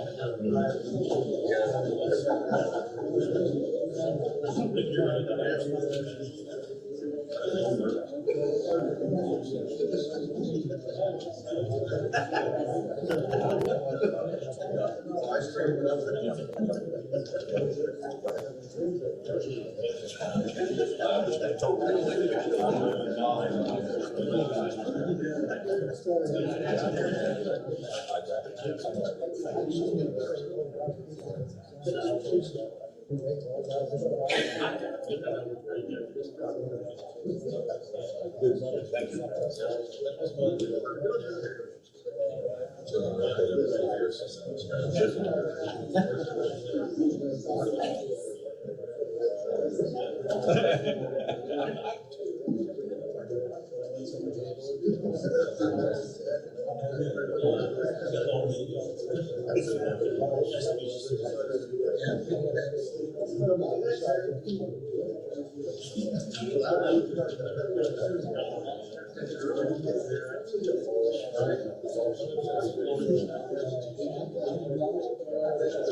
Dave, you know when the town meeting is? First and third, right?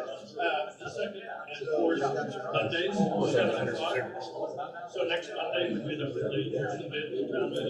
So will this be there that quick, or how long is the process? I will certify the day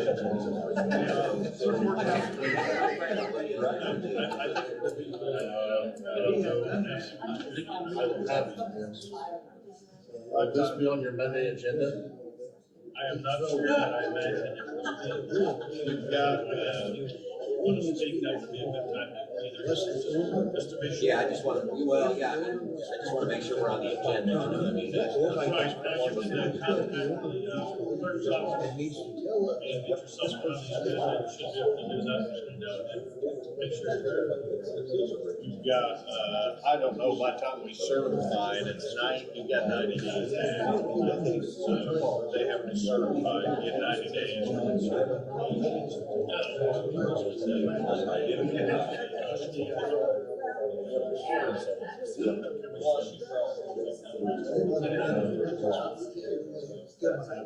I would probably say not next Monday.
I'll call the meeting back to order. If you're staying in the room, you need to be quiet so that we can conduct business. If you want to talk, you can leave the room. So we can finish up our meeting here. So Ryan, we're up to you. We've got listed here BCA rules and procedures. They want to ask us. I'll try to be quick. One of the BZA is currently going through their rules and procedure. One of the things that they're asking to do is to do certified mail with a return receipt to all owners directly adjacent. So everyone that we make aware of the public hearing to actually do certified mail with a return receipt.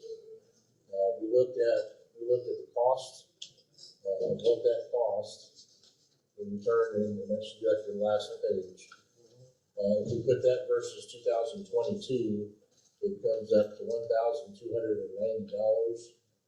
as additional cost. In that fund, we normally would budget $500 for photo blueprints and legals, which is what that comes out of. This year, we upped that fund to $1,000 because of all the additional publications and stuff that we did last year for solar.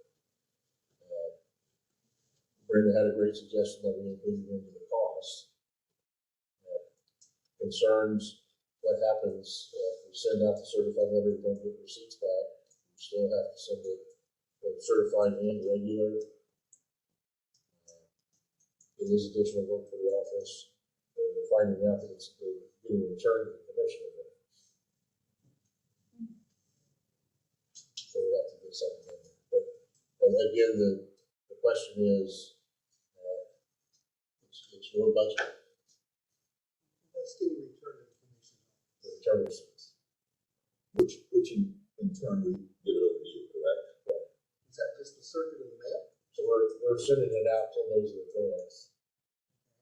But I think in the BZA meeting that Brenda made a recommendation that we attach it to the fee so it doesn't come out of our budget. Right, that's what I'm saying. We can do that. Yeah. But in the 23 budget, they only got $1,000. Is that what you're saying? So you can up that next year to put it in. We're saying attach it to the fee of the applicant. But the fees come into us and then they're distributed, right? Is that, am I reading that right? The certified letter from the Brenda we take up to you guys. Yeah, so the fees that Mr. Atkins is talking about, I get what you're saying, and I want a clarification. The fees, even though we charge them, it goes into what fund does that go into? Certified, I think, stays with you guys. But that's what we take it. And so my understanding of the way this works, county council approves a budget, and if you go over that budget, then you would have to go in and do a special exception. Is that what you're saying? I'd have to give additional appropriations. Additional appropriations, I'm sorry. So at that point, we would have collected, and that's what he would have to say, that those collections were done, but he would still have to go before the council and ask for additional appropriation, correct? Well, if we change the fee structure, there again, that is something that has to be brought in front of the APC, public hearing, and agreed upon initiative. Well, not quite answering my question. But again, right now, all mail goes up to the mail room. Right. If we take it up there certified, I believe we pay for it. We would have to make it a part of our fee, and then we would probably have to hand it certified. But not I don't know what to do with that. The idea behind was just to assure of notification. Correct. Code requires us to have that postmarked out 10 days prior. But as you guys know, with what we've gone through the last couple of years, we are at one point when they switched, first switched and we're going down to the end of the back, we got people getting packets a day or two after the meeting. I don't think we're that far. I mean, I think it's gotten better. But I mean, it's still, if we have a meeting Monday, some people may not be getting their letters until Friday or Saturday.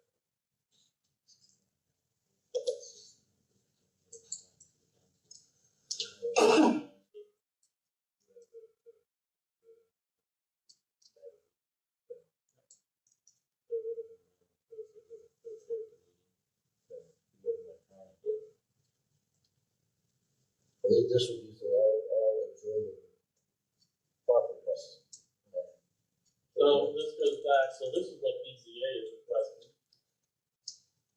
So is that something that we would want within our committee? Anytime we have other this is above and beyond, because the rules are, we just have to have it postmarked 10 days before. That is the minimum. It's gotta be you have to have it published 2 days prior. And then mailings, and then a sign is required for the property. So this would be going above and beyond. It's something we should do across the board as we go through it in our things too. Do we do it now, or do we build it in the beginning of next year? So we get all the details of that, because yes, our budget is approved, but I think all monies that come in go to the county and then this goes back out. So it's not like we keep it in our little pocket. That's what I was trying to do. Right, so I would like Now, all I have no money problem that with this. come in, I'm just goes to trying the to- county. But yes, I guess if we spend too much,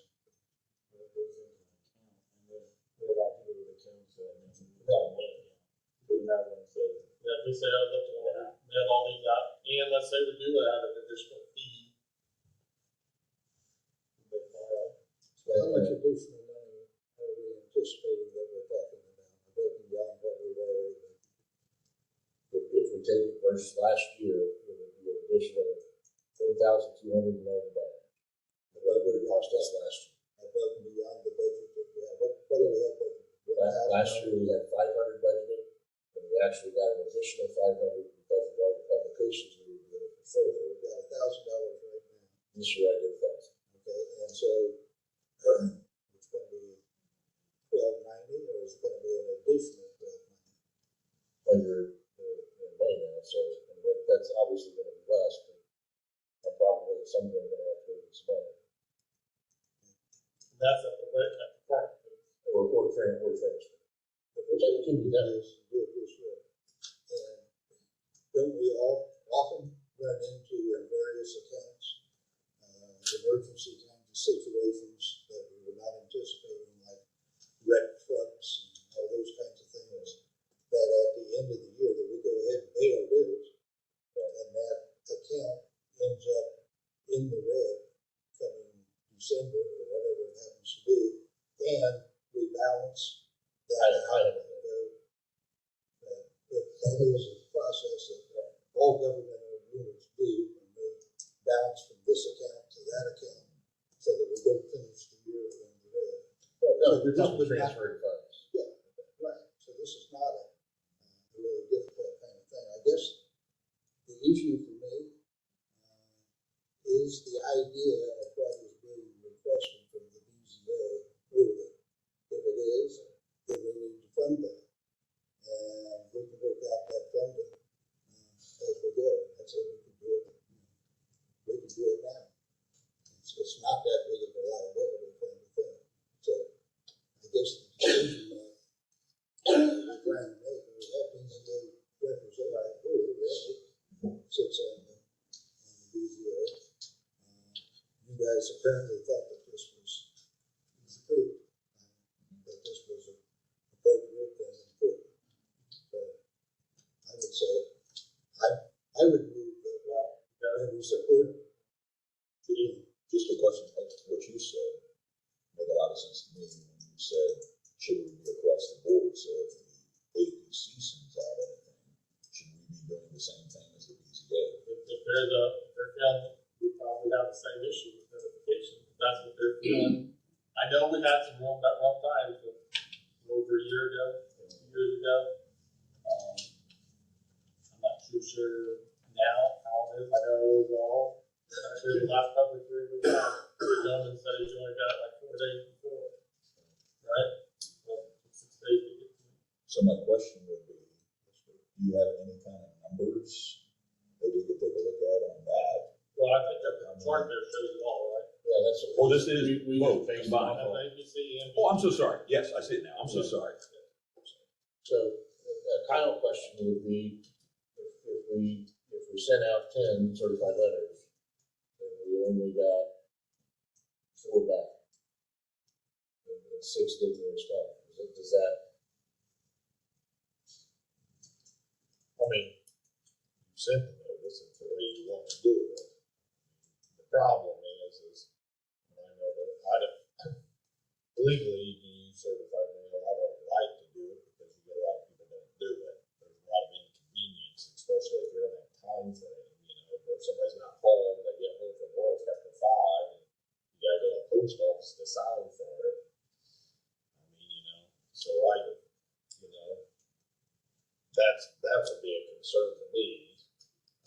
especially if you're talking about a really short time frame, you know, when you get it, and you say, well, I don't go to the post office till Saturday or something, you know, the hours. I mean, you can do both mailings, you can do certified and regular mail, you know, but obviously that's more cost. But if we don't get a return receipt, that doesn't really affect us. Well, that won't, but I mean, you know, there's no notice. I mean, you would better know that. I mean, if you're not getting it. I mean, sometimes the post office loses it too. But we would have done our best. We would have done. I'd move that we support it. Across the board with Chuck suggested that we do it. For us and BZA and support. Go back to that additional preparations as needed. That's Work with transfer stuff like that. That's what we do. Try to see what works for that, but that doesn't work. I can see what the response is. I make that motion. Okay, we have a motion on the floor. We have a second? A second. There's a second. We move to certified mail. Yes. On future, public hearing. A text amendment change and a change to our fee schedule. So, Well, I think we're just, we'll have to deal with the fee schedule separately, because that's adjustment for fees, so that has to go through a public hearing. that's what I'm saying. Are we approving this to a public hearing? I think right now we're just gonna take send it this way, right? We're in discussion phase here. Change it to send it certified mail. Not change the fee schedule, so we get analyze and see if we should throw it in there. Because we have to have a public hearing to adjust that.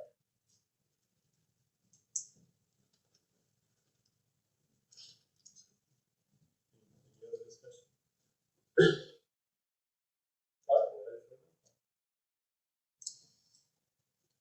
Atkins? Yes.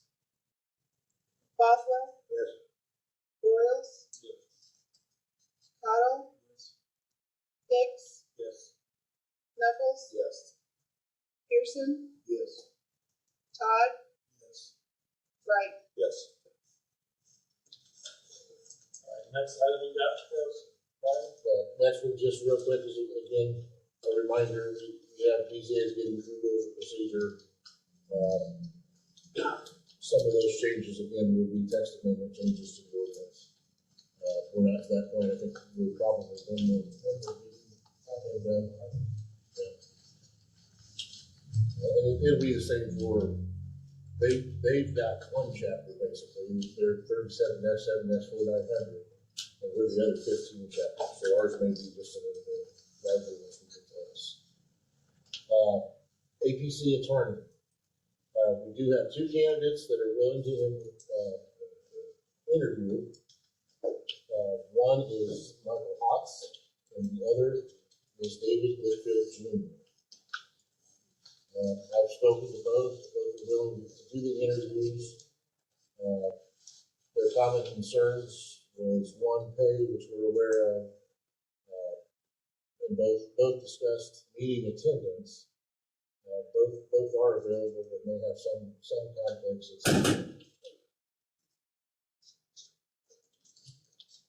All right, so we do have two people interested, two attorneys interested.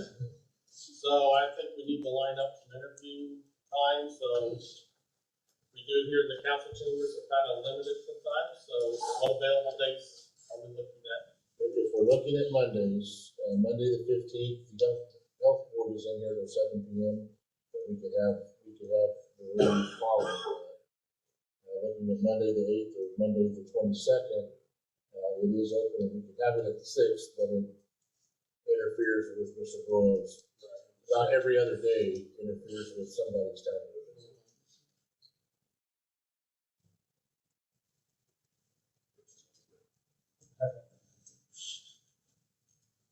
Yeah, I think about 15 seconds.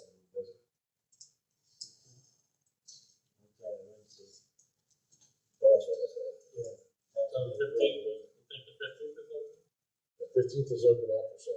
Oh, because of the health. Health board said they were starting at 5 and would be here every day. That's on the 15th. On the 15th. Or we do 6 o'clock on the 22nd. Yeah, it's wide open 22nd or 8th. You and your wife, Council. Pretty much any day, any other day. And then we're gonna be, I'd be available. Then it'd be 7, half hour, so for each one. So what's our pleasure, the 15th, do it after, the health department, right here? Then we have an opportunity. Okay, so we need to get that information out. I recall from our last one, it would be considered a public meeting, but we're interviewing for whatever position. Sure. They're having the whole board, I mean, yeah. Public meetings, We'll be doing just interviews at that time. All right. Let's take care of the attorney. Anything else, Paul? Next is building inspector. Yes, we need to follow. Right, so far with Aaron, we've been trying to follow him in my case. His April 21st hearing got moved to May 5th.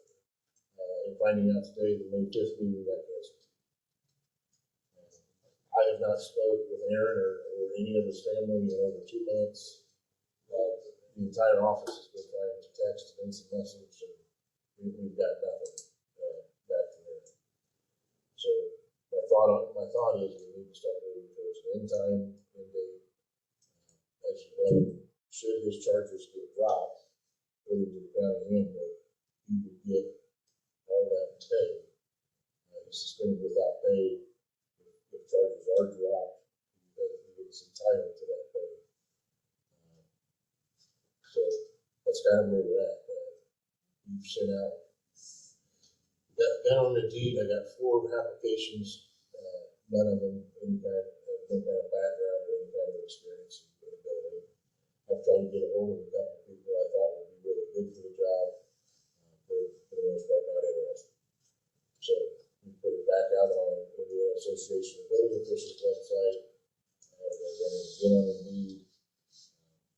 I'm going to rack my brain on some of them who might be pretty decent for it. It's got some building background. That's kind of where we're at. I need to know what you guys officially want to do as far as Aaron. Go a letter, an official termination. Should that go after Justin to get sent out? What do you think? I mean, we got to put it somewhere. It'll have to be your guys' decision as a board. It's a system. You can take it in. You can do it in the executive session. Yeah. But you have to have a final decision in public. We need to. Well, Discussion now, I've been assisting, sorry, this guy, stop. So do we want to do it immediately following our 15th meeting? Should only take a few minutes. Executive session that I'll put it back. Let's go ahead and take final action, have to be in public. Which we can do the following meeting, if that's the. That gives us the Also, yeah, consider that.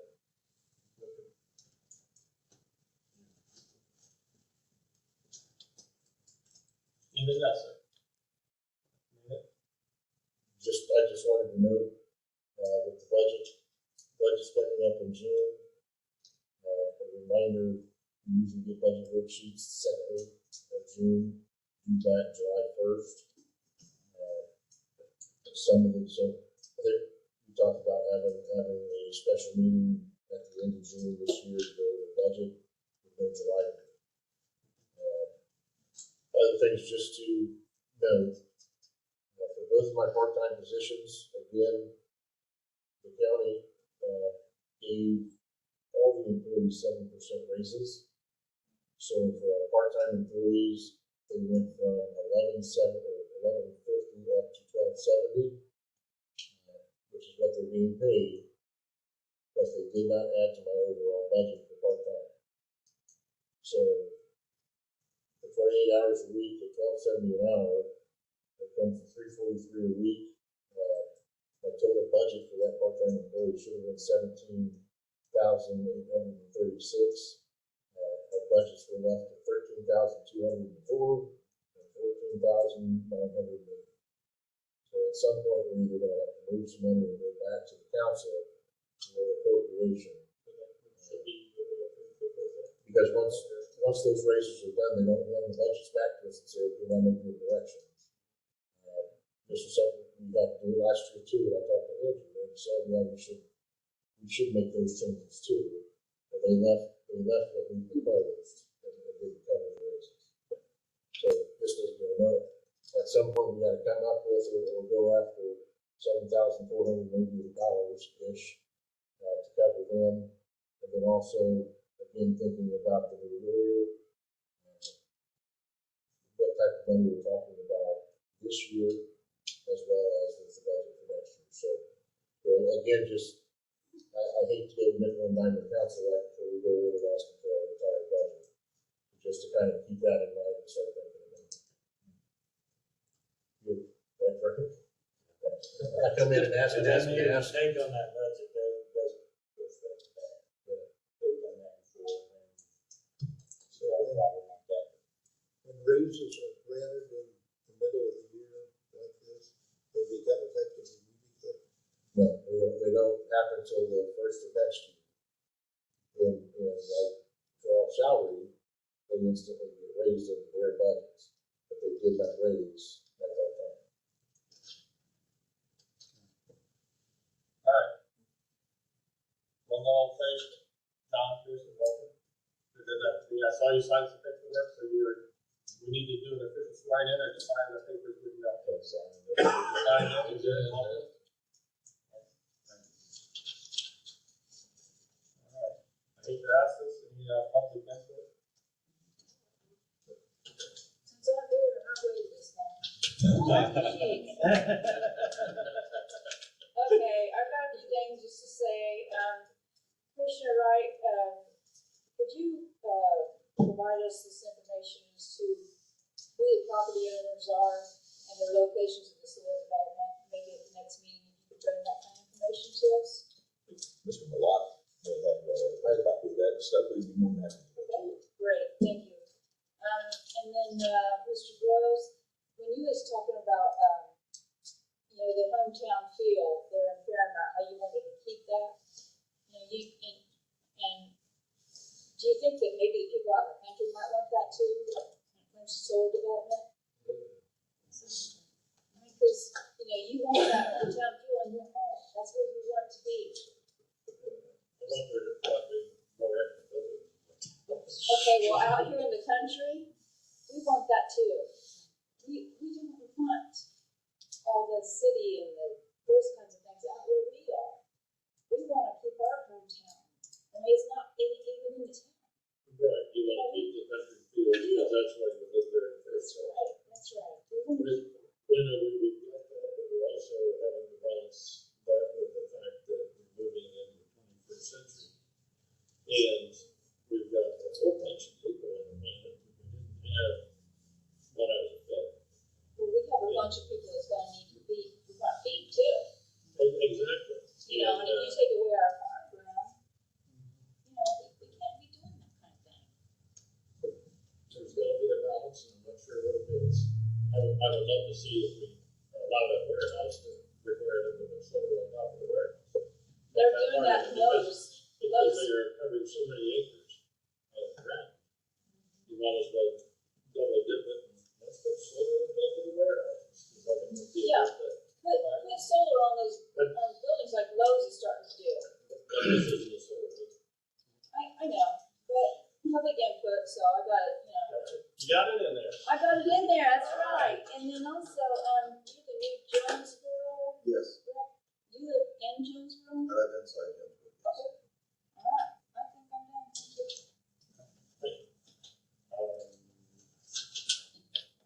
Make a motion to adjourn. So moved. All in favor? Aye.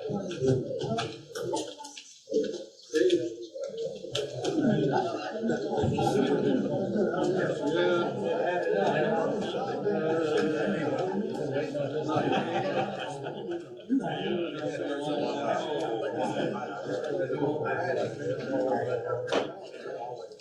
can only imagine it.